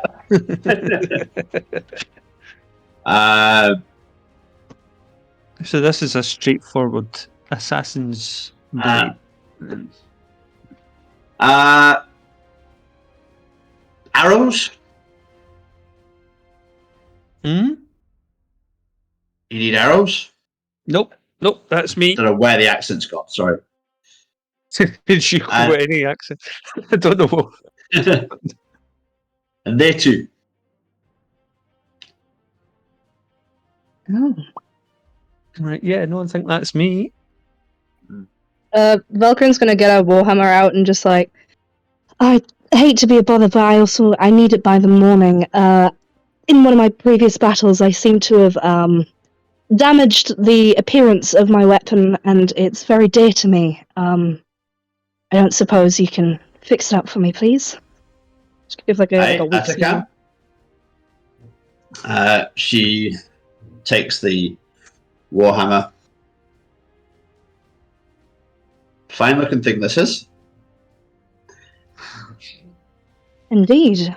Do you just want the repairs, or do you want something added to it? I mean, it depends on how much it would cost. I unfortunately don't have as much funds as my great friend over there. I mean, 300? I'm afraid that's out my budget. Just the detailing, please. It's perfectly What all right. would be your budget? And perhaps I can suggest something accordingly. I hate to be a bother. It's fine. It's fine. Okay, if you're sure.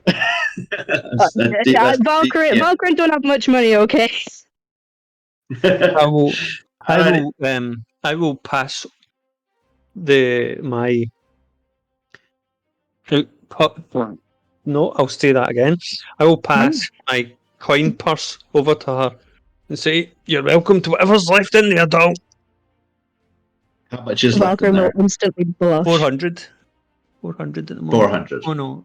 Well, no, actually 350 because 350. no. Yeah. Yeah. Is that right? So is that Yeah. before or after the money that you're bringing back to Montreal? There's 350 left after. After the money you're bringing back to Montreal. After the money. Okay. Yeah. Alrighty. That's- Okay, so there's 350 there to play with. Up to you with what you want to do with it. How about a surprise me? Surprise you. Well, that I can do. She takes the two weapons. Like you see her noticeably struggling with Chipok's greatsword. That sounded better in my head. I'm sure we've she just would. got to have all the innuendos, every single one of them in there. Oh. Oh, I'm sorry. Yeah. Chipok's greatsword is sheathed well out of harm's way and away from any innuendos. The greatsword, you see her place it in kind of like this this felt pad which she folds over, and there's some buttons on the corner which she just pins quickly, and again puts it very carefully off to one side. Clearly she takes a great deal of pride in her work. You get the impression from the kind of the clothes that she's wearing that she doesn't go next door to the forge. But there is an odd resemblance between the two that you can't quite place. She's older and half elf, and She's the younger lass is human. I'm sure you said she was an elf. You said she was an elf. I'm sure. Oh, the other way. Yeah, sorry. She's half elf, and the one in the forge is an elf, possibly. Yeah, That that's correct. Yeah, that's what you said. Apologies. There is a family resemblance there, but if she's half elf, she couldn't have a fully elf daughter. So I don't know, maybe a niece or something like that, perhaps. Okay. Anything else you'd like to do? No, thank you. I think that's everything. That's General everything. store, Yeah. jewelers, fancy dress shop. General store. But General store. before we move on, can I do my thing that I'm still staring at the gate before they disappeared? Is that okay? Oh yes, sorry, that's why I'm back to. So, Yes, I did mean to go to that, and then I kind of got carried away with Chip. No. Sorry. Yeah.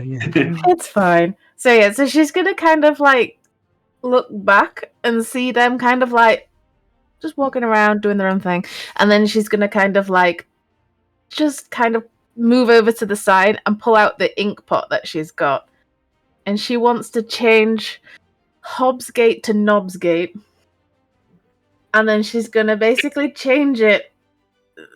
This is going to be really childish. She's going to change it for "May you travel in the penis and the rest on your face," and then she's just going to alter it, and then jump down. Okay, are you trying really to do this quietly? Yeah. Roll stealth. Oh god, the cat is gonna Well, be. it's called for Knobsgate. I was like, I want to be chaotic. Is it going to turn?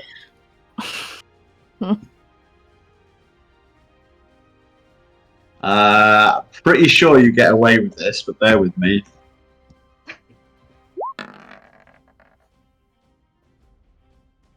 Nope. You get away with that. Okay. By one, you get away with that. Yeah, I just kind of want to do it, make it look really fancy and swirling. As you jump down, you see a guard from on top of the gate, just craning his neck over, looking curiously at you. I just cock my head and wave. I just be like, and then just just walk away. As if, like, He- absolutely everything's fine. He leans over to one of the other guards and says, "That's a bit odd." What? Well, that tabaxi's kind of like a tabby colour. Yeah. But one of her fingers was black.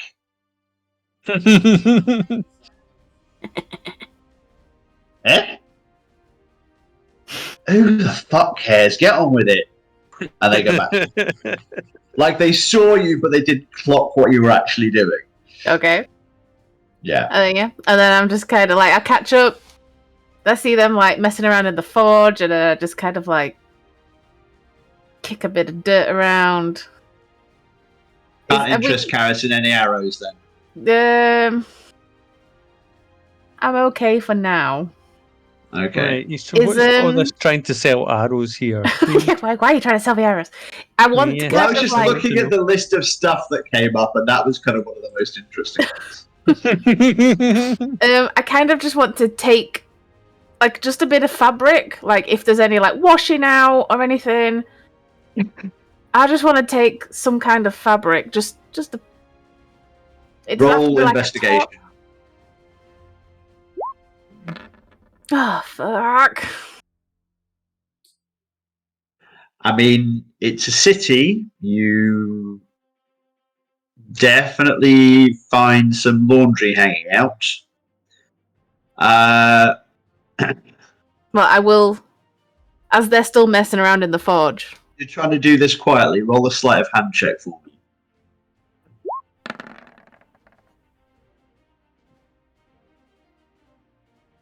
Okay.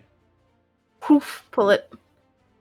So, as you walk past one of the houses, you can see just hanging on the garden fence. There's quite a few items that somebody's kind of hung up on the fence rather than kind of on a line. Mm-hmm. And Claude just reaches over and grabs one. The first thing that comes back is a pair of pants. Sized for a human, smell like a human, smell like they've been washed but not particularly well, and you kind of chuck that away in disgust. Next thing that comes over is just kind of like a linen shift. Yep, you have some fabric snaffled away in your purse. Yeah, just stick it in my bag. Just again walk, just as if nothing's wrong, looking at the sky, watching the birds, pushing my tail, and then I just kind of like lean against the door, waiting for them to finish in the smith, wherever they are. Okay. After a little while, they re-emerge from the smith, and you start making your way back through the merchants' quarters. Chipok, just roll dexterity for me. Sure thing. Just right. Where'd I roll that? The top bit or right over on the left-hand side with the big numbers. Oh, right. In the far. Right, okay. Oh, fuck. Hold on, I've got 16 underneath it, and why am I rolling a fucking 4? That's weird. You roll the 1, and then your 3 modifier, yep. That's a nat 1, I'm afraid. That is bad. You trip over a discarded pair of underpants and fall flat on your face. No, Chipper, get off the floor. Watch where you're going. Come on. We don't have all day. I'm going to be very much. The DC for that really wasn't high, but you that one. Oh, I love it. Okay. Alien, if I find out that you're pushing over poor Chipok, look at him. He's not very well today. He's wearing weird gloves. Leave him alone. Why would I do that? I don't know. Big enough to do, he can do it himself. He's on the floor. He might like the floor. He cosplayed as a cow before. He almost chipped a horn. Poor Chipok, come help. I'll help you get off the floor. Just kind of like, I'm not really helping because I'm very weak. I'm just kind of like put a Valkyrie will help. paw, his hand on my shoulder, just push. In that one. Of course. There could be worse places to roll It's that. stuff like this that I love D&D for. Somebody does something really weird and stupid, like funny, and there's extra consequences, and somebody else in the party suffers at random. Oh, love it. Sorry, you. In search of a general store, you find yourself drawn almost quite organically towards the market. There are about 6 dozen stalls here. Have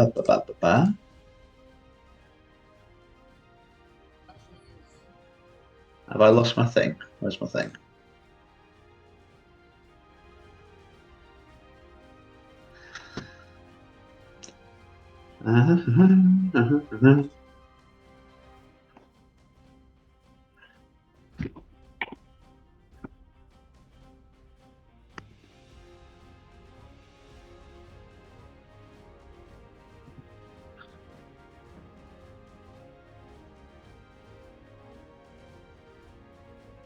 Found it again. That's fine. Okay. Right. There are probably about 23 stalls or so that contain stuff that's just not your run-of-the-mill food stores. So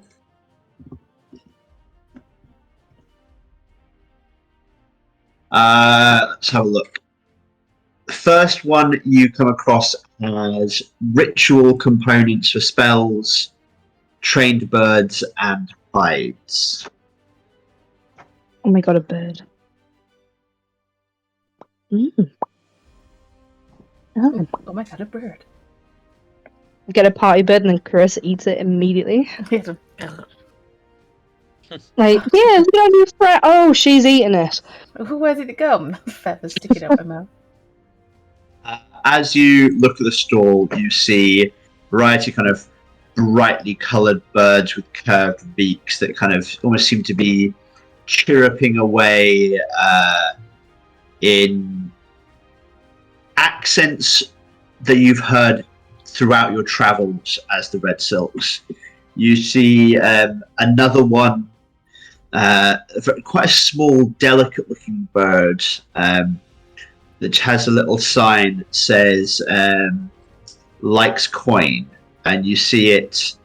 It's kind of got a little nest, and you see the bird kind of nip over to a coin that's kind of just out on the stall, pick the coin up, carry it back to the nest, and drop the coin in. It does this repeatedly until the coins begin to run out, and then the very bored stall holder kind of grabs a fistful of coins and puts them back on the desk as well. You see that this bird has been trained to gather coins. You see another one fashioning a very beautifully constructed nest.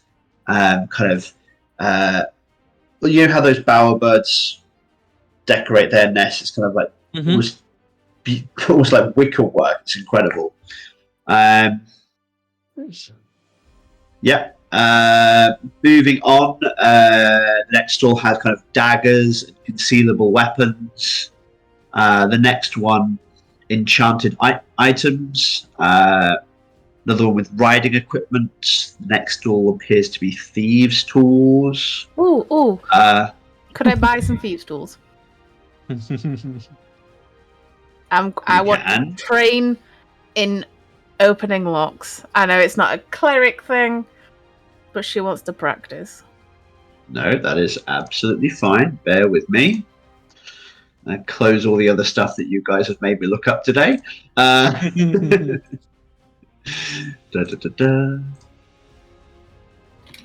Okay.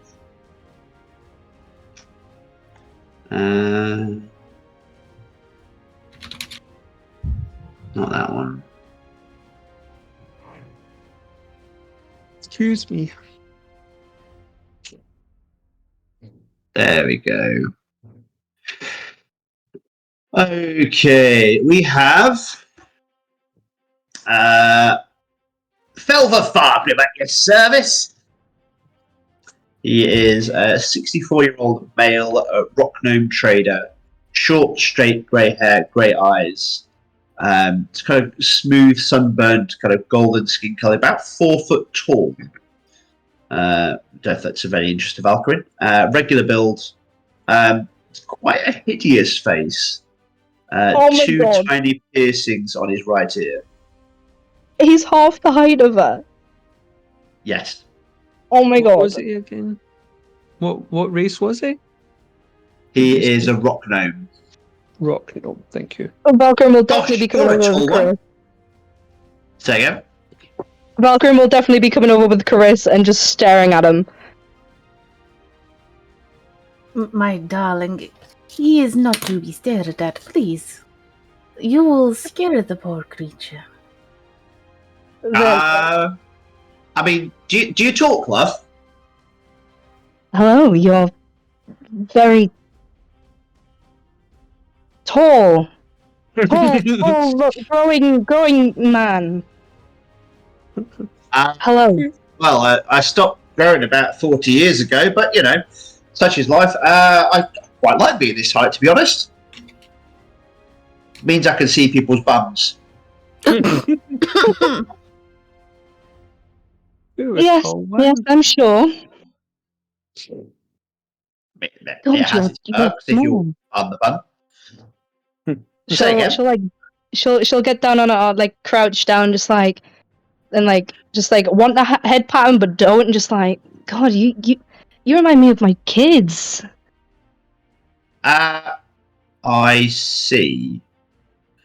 Sorry, I've been away from them for quite a time. Sorry, you're just lovely height. Sorry, my friend seemed to be interested here. I'm very sorry. Oh, your loss. He turns back to you, Chris. Now, my lovely, what can we do for you? I'm looking to practice something. I was in a situation where I wanted to escape and the door was locked and I broke the key.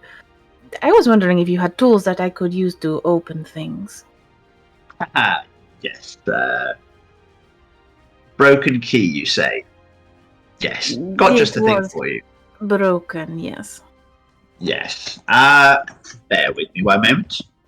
He wraps you up a package containing a small file, a set of lockpicks, a small mirror mounted on a metal handle, a set of narrow-bladed scissors, and a pair of pliers. Just the standard thieves' tool kit.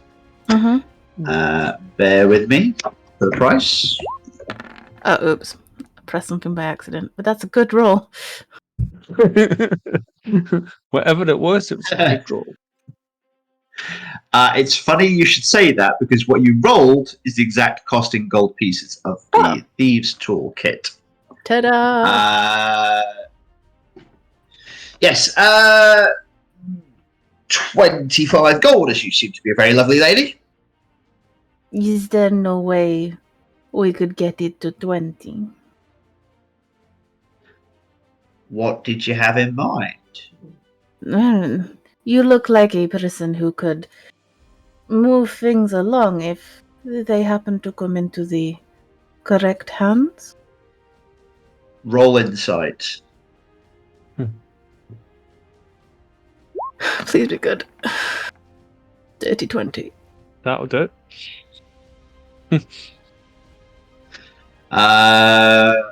Right.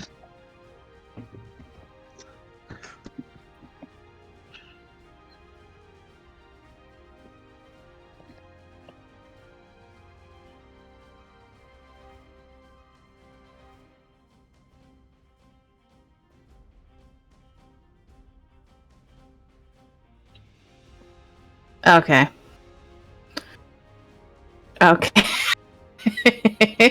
Okay, and then I'm just kind of How bad like... did you want those thieves' tools? And then I like look at Valkyrie and I'm like, you know, She's one hell of a woman. Maybe I could organize a little trip to a food place and you could get to know her. Oh god, you're pimping Valkyrie. You're doing it to Don't knock put it- down the don't price put it- by $5.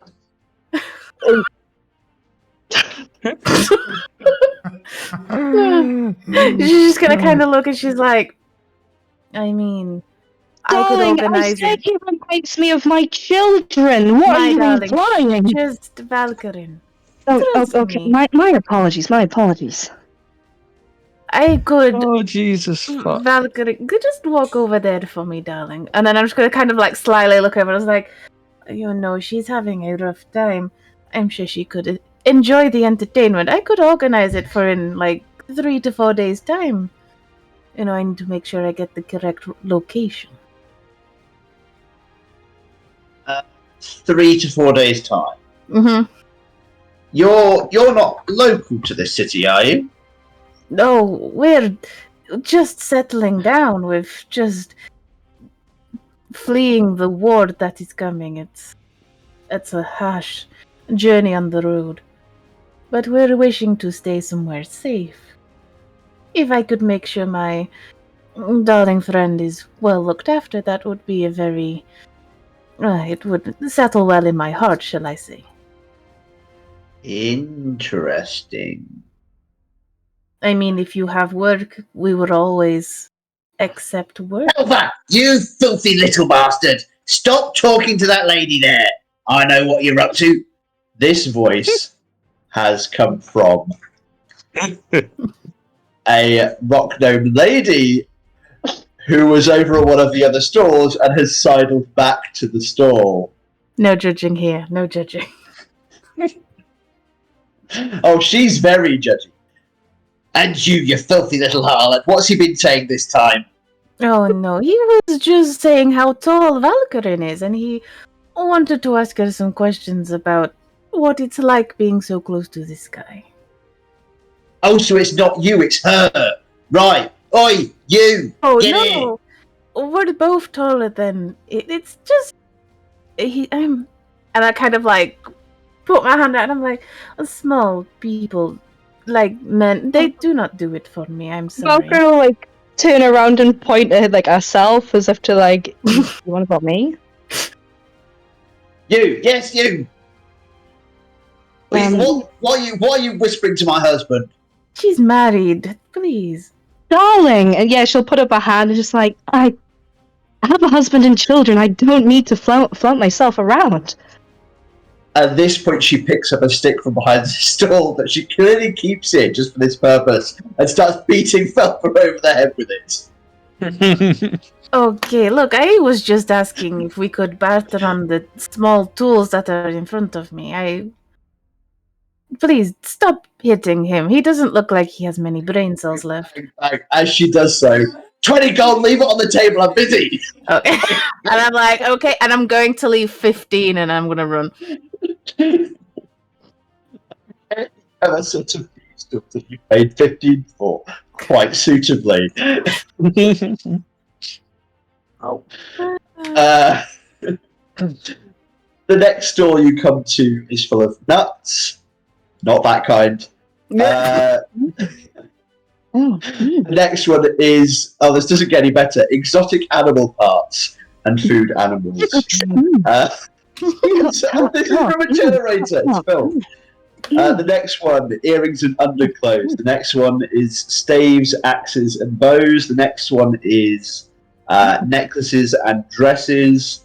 The next one is spell components and religious scrolls. Boots, vests, and underclothes, stall 12. The next one is charms, enchanted items, and spell scrolls. The next one, maces and clubs. The next one, exotic armor. The next one, leatherworking. Then enchantments and spell wands. Then hot food and cured meat. Furniture and textiles. Trained birds and dogs. staves, cold food, and hot drinks. And the last one you pass is religious icons and holy water. Question. I can't. Yeah. That was all too fast for me. Is there somewhere I can buy health potions? Oh. Because I'm always Potions. relying on everybody else to heal me. Is there such a thing? Even I'm not Yes, okay with these but things. not that you've seen in the market. Okay. I shall just rely on my compatriots then. I might ask a passerby for a store that sells random crap, because I don't think any of those stores are quite got what I want. Well, for that, I can find it. I should probably change my voice as well. I'm still doing Felva's voice after he's been beaten to within an inch of his life. Little power. Jeez.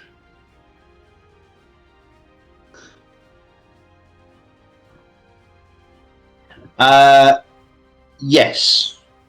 On the edge of town, you find a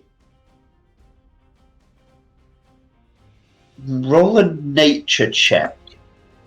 On nature. Mm. Get ready for me in that one, boys. Did it roll? Oh, 9. There we go. Okay. You see a very stocky human. Bushy eyebrows, very muscular build. They greet you quite suspiciously. Yes. How can I help you? I'm looking for a store that, how do I put it, sells general crap. Bells, blankets, oil. She like thinks to herself, just a bucket, maybe. Things like that, of course. General crap. Sounds like somebody who serves in the Rochester military. Oh, for heaven's sake. Sphinx's Emporium is probably what you're looking for. Thank you kindly. Just down that side road. It's quite busy, but the street is lined by a low stone wall. You'll see it. Blue and gold. Oh. What was that, sorry? Blue and gold signage. Well, thank you so much for the help. Have a good day. You too. There you see the person walking off and down an alley. Brilliant. You arrive at the Sphinx's Emporium. It's surrounded by busy avenues and the kind of very active market. It's a 2-story stone wall building, reinforced wooden door, and a tiled mosaic floor. The walls are engraved with runes of power and sorcery, and has a female halfling named Dira, who welcomes you quite warmly to the store. Hello there. How can I help? It may seem random, but I'm after some supplies, you can say. Yes, well, we have quite a lot here. I have scrolls. I have chain shirts. I have potions. I have weapons. I have wands. I have general supplies. I have the works. I have a bit of everything here, I suppose. Do you by Quite any a chance roomy sell? Do you sell mirrors? By any chance? Mirrors. Yes, big mirrors, small mirrors. Mirrors for your cart. Yes, I've just I've been looking around for a few mirrors is all. I was just wondering if you sold them here. It's not one of Yes, the things yes. that I was wanting to buy right now, of course, but it's nice to know for the future. Oh, yes. Yes, we have mirrors. Do you have any And specific types of mirrors? she trots off into a corner of the store, and you see her come up to this very big kind of like oak cabinet, and you see her open up one of the drawers of the cabinet, which is maybe about the size of a phone case. What in terms of like the front panel? Anyway, she pulls it, and it just keeps coming and coming and coming and coming and coming. And she kind of scans all the way through, kind of like you hear her muttering, lenses, looking glasses, mirrors. She stops and draws out. What kind of size are you looking for? And does the material matter? Preferably silver if you have it, but it's all right if you don't. Something Silver, that I can use. It's very high fashion recently. Oh, well, I don't really follow trends, but you seem to know these things. What kind of budget are you looking for? It's not right now. I'm waiting for things in the future. It was just more to know if you have it or not. Well, I have. She takes quite a small one out. That's maybe about the size of a pocket watch. This one's silver. It's maybe 50 gold. 50 gold. Hmm. I may have to return here very promptly if that's all right. But Yes, of the course. other items, I'm more interested in my other items, which I came here. So I'm awful at remembering. Yeah.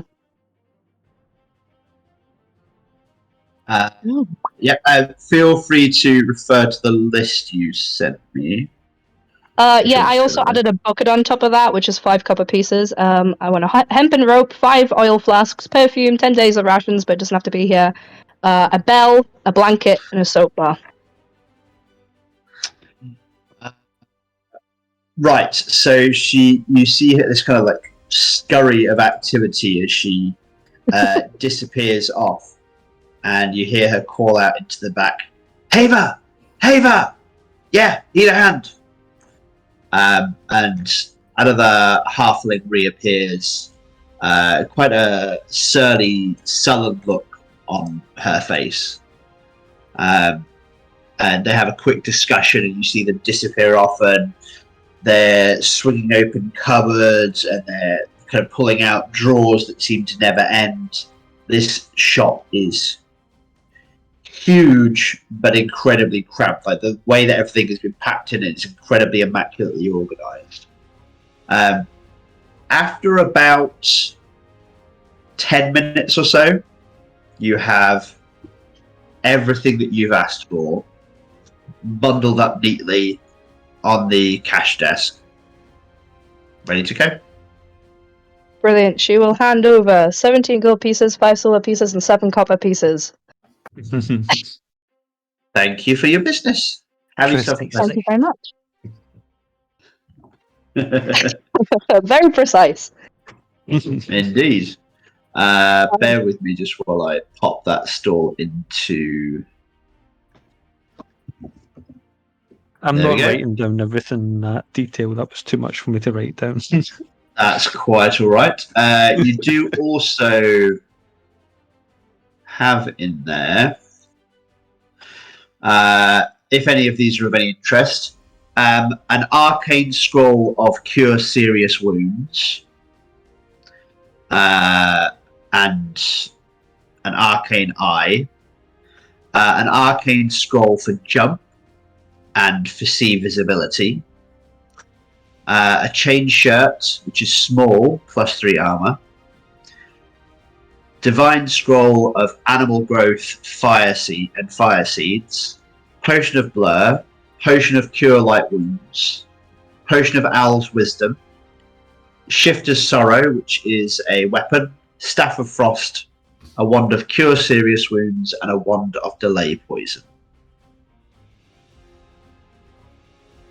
Mental note made. Quite a lot there. Yes. Okay. I think the next plan of action is to quickly hurry up the store Yeah. and grab Chipok and Karis to a quieter area. Okay. Roll. What would this be? Investigation to see if you can find a quieter area. God. I'll roll investigation.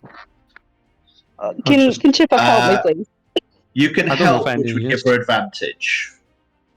But you need to describe how you're helping her find this place. Well, Chipok I'll ask what she's looking for, a quieter place. and then I shall look for a quieter place Okay. with my quite good roll. I'm going to just kind of like I love you. turn Chipok and push him in just the one direction, to an area which I think is quiet, and then he can be like, oh, here, and then yeah. So what we're hearing is Karis decides what the quiet place is, and Yeah. Chipok finds it. Yeah. Just guides him, she guides him. Taking his role away from him. No! Aww. I'm saying... Chipok, you have a look at Karis's quiet place. You have a look around. You notice that there's a nosy neighbour in the corner. You disappear down another alley. You find an even quieter place. I'm like, yeah, everybody's a critic. And then just like walk off.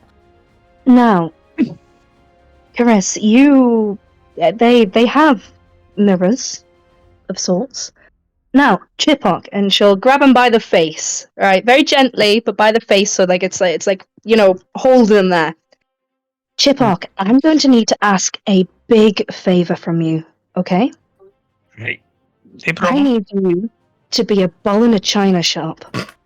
I need you This again. to be in the front with me and be as clumsy as fucking possible, okay? I'll try. It'll be difficult. I But I'll know, try. very difficult. I know, but this is very important to me, okay? I don't normally ask of these things. It's very important that we do this, okay? Why not?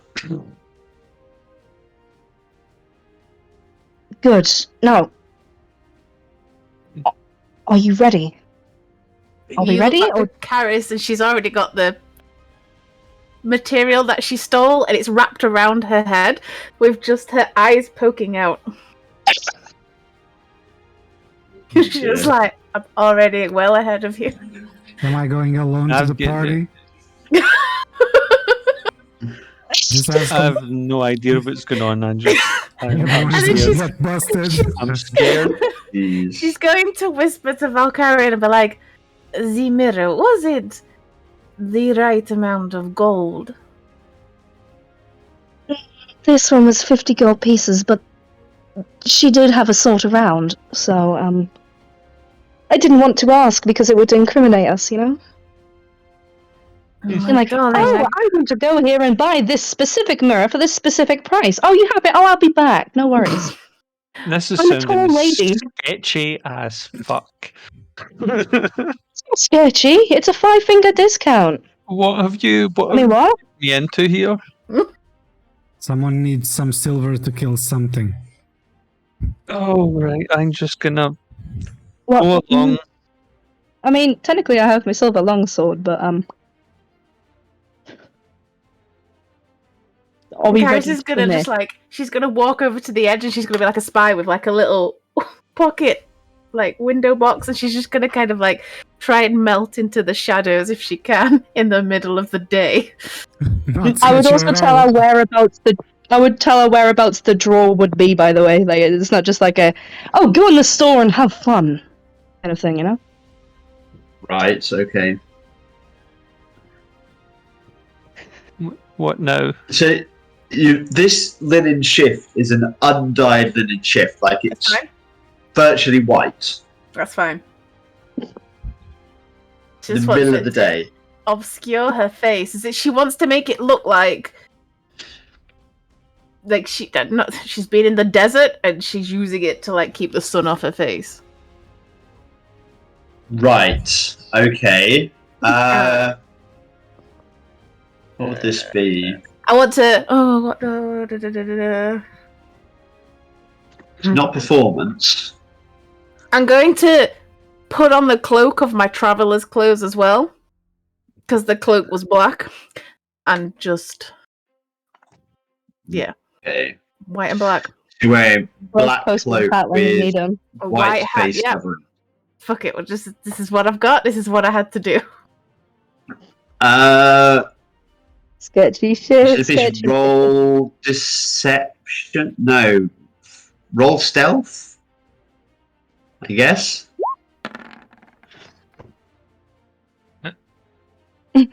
I mean, it's a dirty 19. It's pretty good. You appear to have melted away into the crowd. Yeah. And a little lower. Just kind of follow the walks of some other people. Just disappear. And then I'm just gonna wait for some kind of shit to kick off, and then I'll make my move. Oh no, is shit gonna kick off and nobody's telling me about it? I'm just involuntarily put into the middle of this shit, am I? You weren't originally part of the plan, if it helps. No, it doesn't help at all. Valkyrin and Chipok approach the front of Sphinx's Emporium, passing by a very innocuous-looking Karis. You make your way in. You're greeted warmly by the same halfling. Hello. Back so soon. Yes, I've had a second thought. I do want to buy that mirror. Of course. Walks back over to the drawer, starts drawing it out, and drawing it out, and drawing it out. How the fuck are we gonna do this? I'm waiting on you. I know. Picks up the mirror, starts walking to the counter. Whereabouts is the counter in relation to things, if you don't mind me asking? So this is strictly in my head because this is kind of how I imagined it. The drawers that had the mirrors on were over on the right hand side, maybe about a quarter of the way into the shop. The counter is probably about 3/4 of the way back, with kind of other shelves and things running either side of it towards the back of the shop, and there seems to be some kind of small stock area out the back, along with a staircase as well. The shelves are piled high. It's quite a crammed, hemmed-in environment. And like when these drawers, the really long drawers, get pulled out, they just sweep past other shelves, like barely missing them, as though they've been placed to perfection to maximize the space completely. Okay. Okay. Mhm. You are both at the counter with Chipok hovering in the doorway. Check out my darling. You might want to come in. Oh, by the way, she'll hand over the 50 gold. She wants to buy that mirror. That's fine. Thank you. I don't suppose you have one of more worth. You see, and she'll pull out her holy symbol. There's.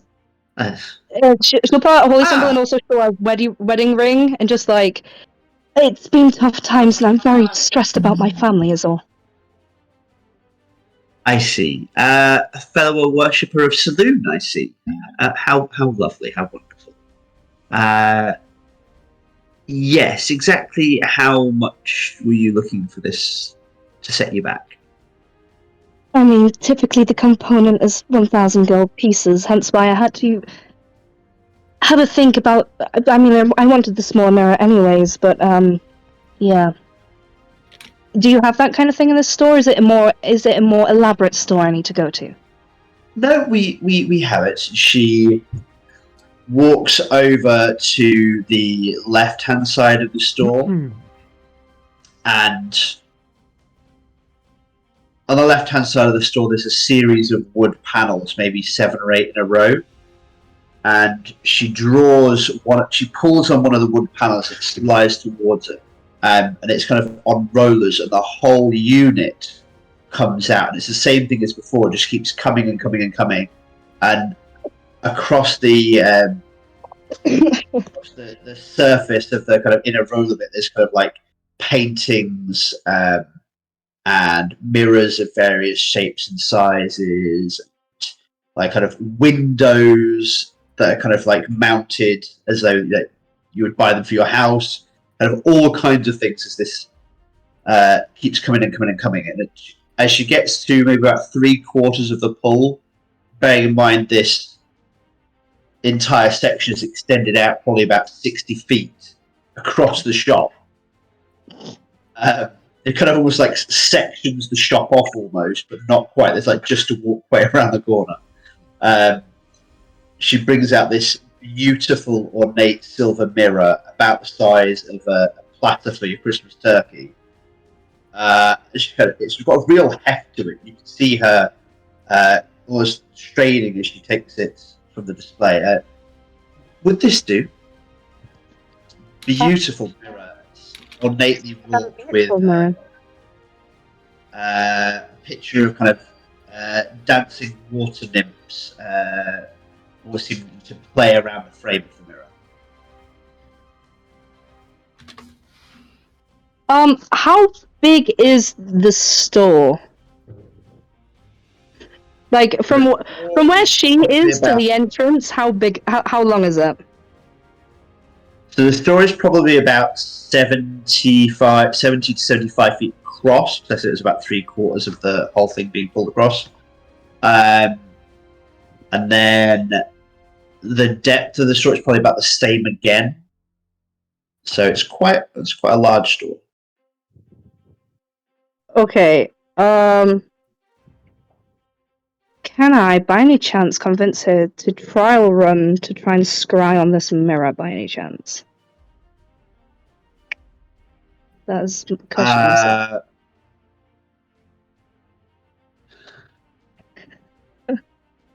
You can try and roll a persuasion check. Yes, I will. I will go to the middle and just like, my dearie, as a fellow worshipper of Saloon, I think you can understand to a certain degree. Could I trial this mirror out to know that it's genuine, it works, and to show you how it's done? With a persuasion, yeah? Yeah. 16. Probably not convincing enough.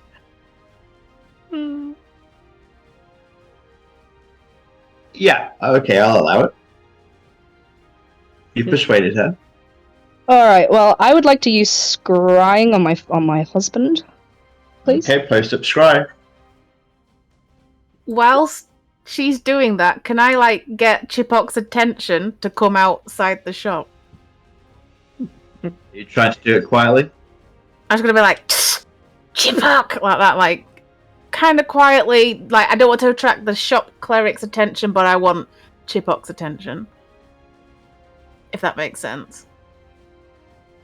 Chipok, roll perception with advantage because you're closer.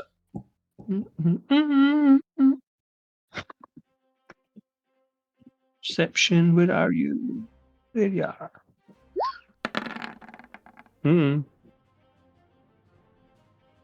Oh. And she rolled a nat 1 because that was disadvantage. So, yeah, she hasn't heard.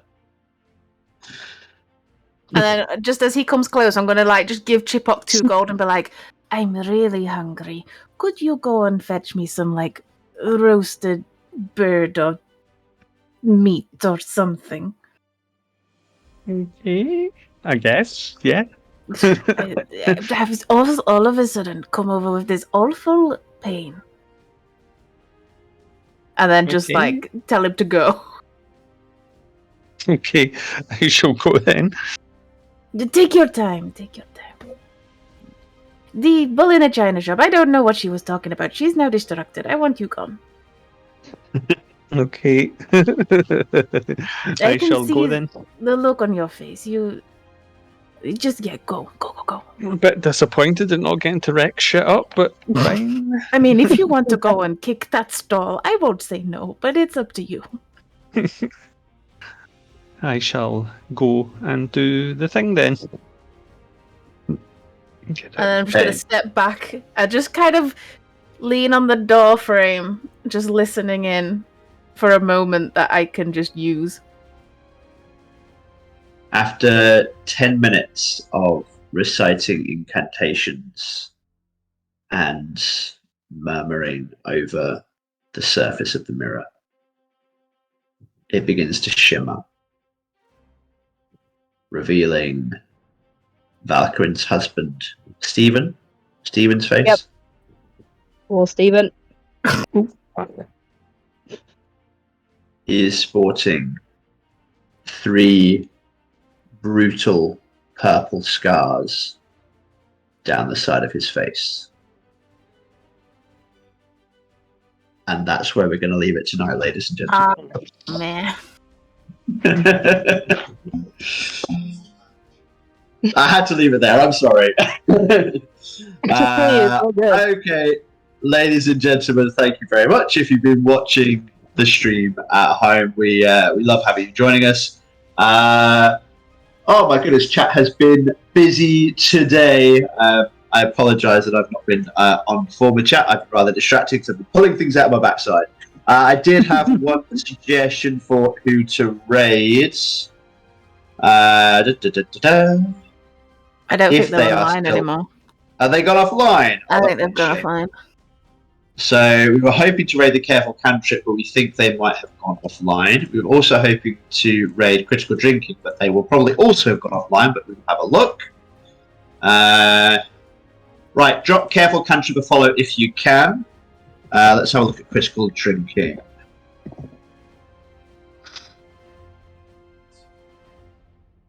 They have also finished for tonight, so... Oh,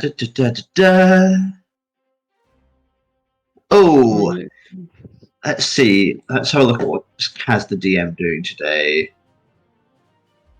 Yeah, I think we're going to go and drop in on Kaz the DM. All right. Thank you so much, Pancake. I'm glad you enjoyed that. Brilliant. And thank you to everybody else watching at home.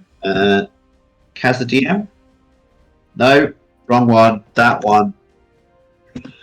Always do that command wrong. There we go. Raid's been created. Thank you ever so much for being watching at home. Please check us out next week as well, or if not next week, then catch us midweek for The Magician and the Witch, and we will see you then. Bye for now, guys. Bye. Cheerio. Bye. I'm waving the wrong way. Cheerio. You're all good.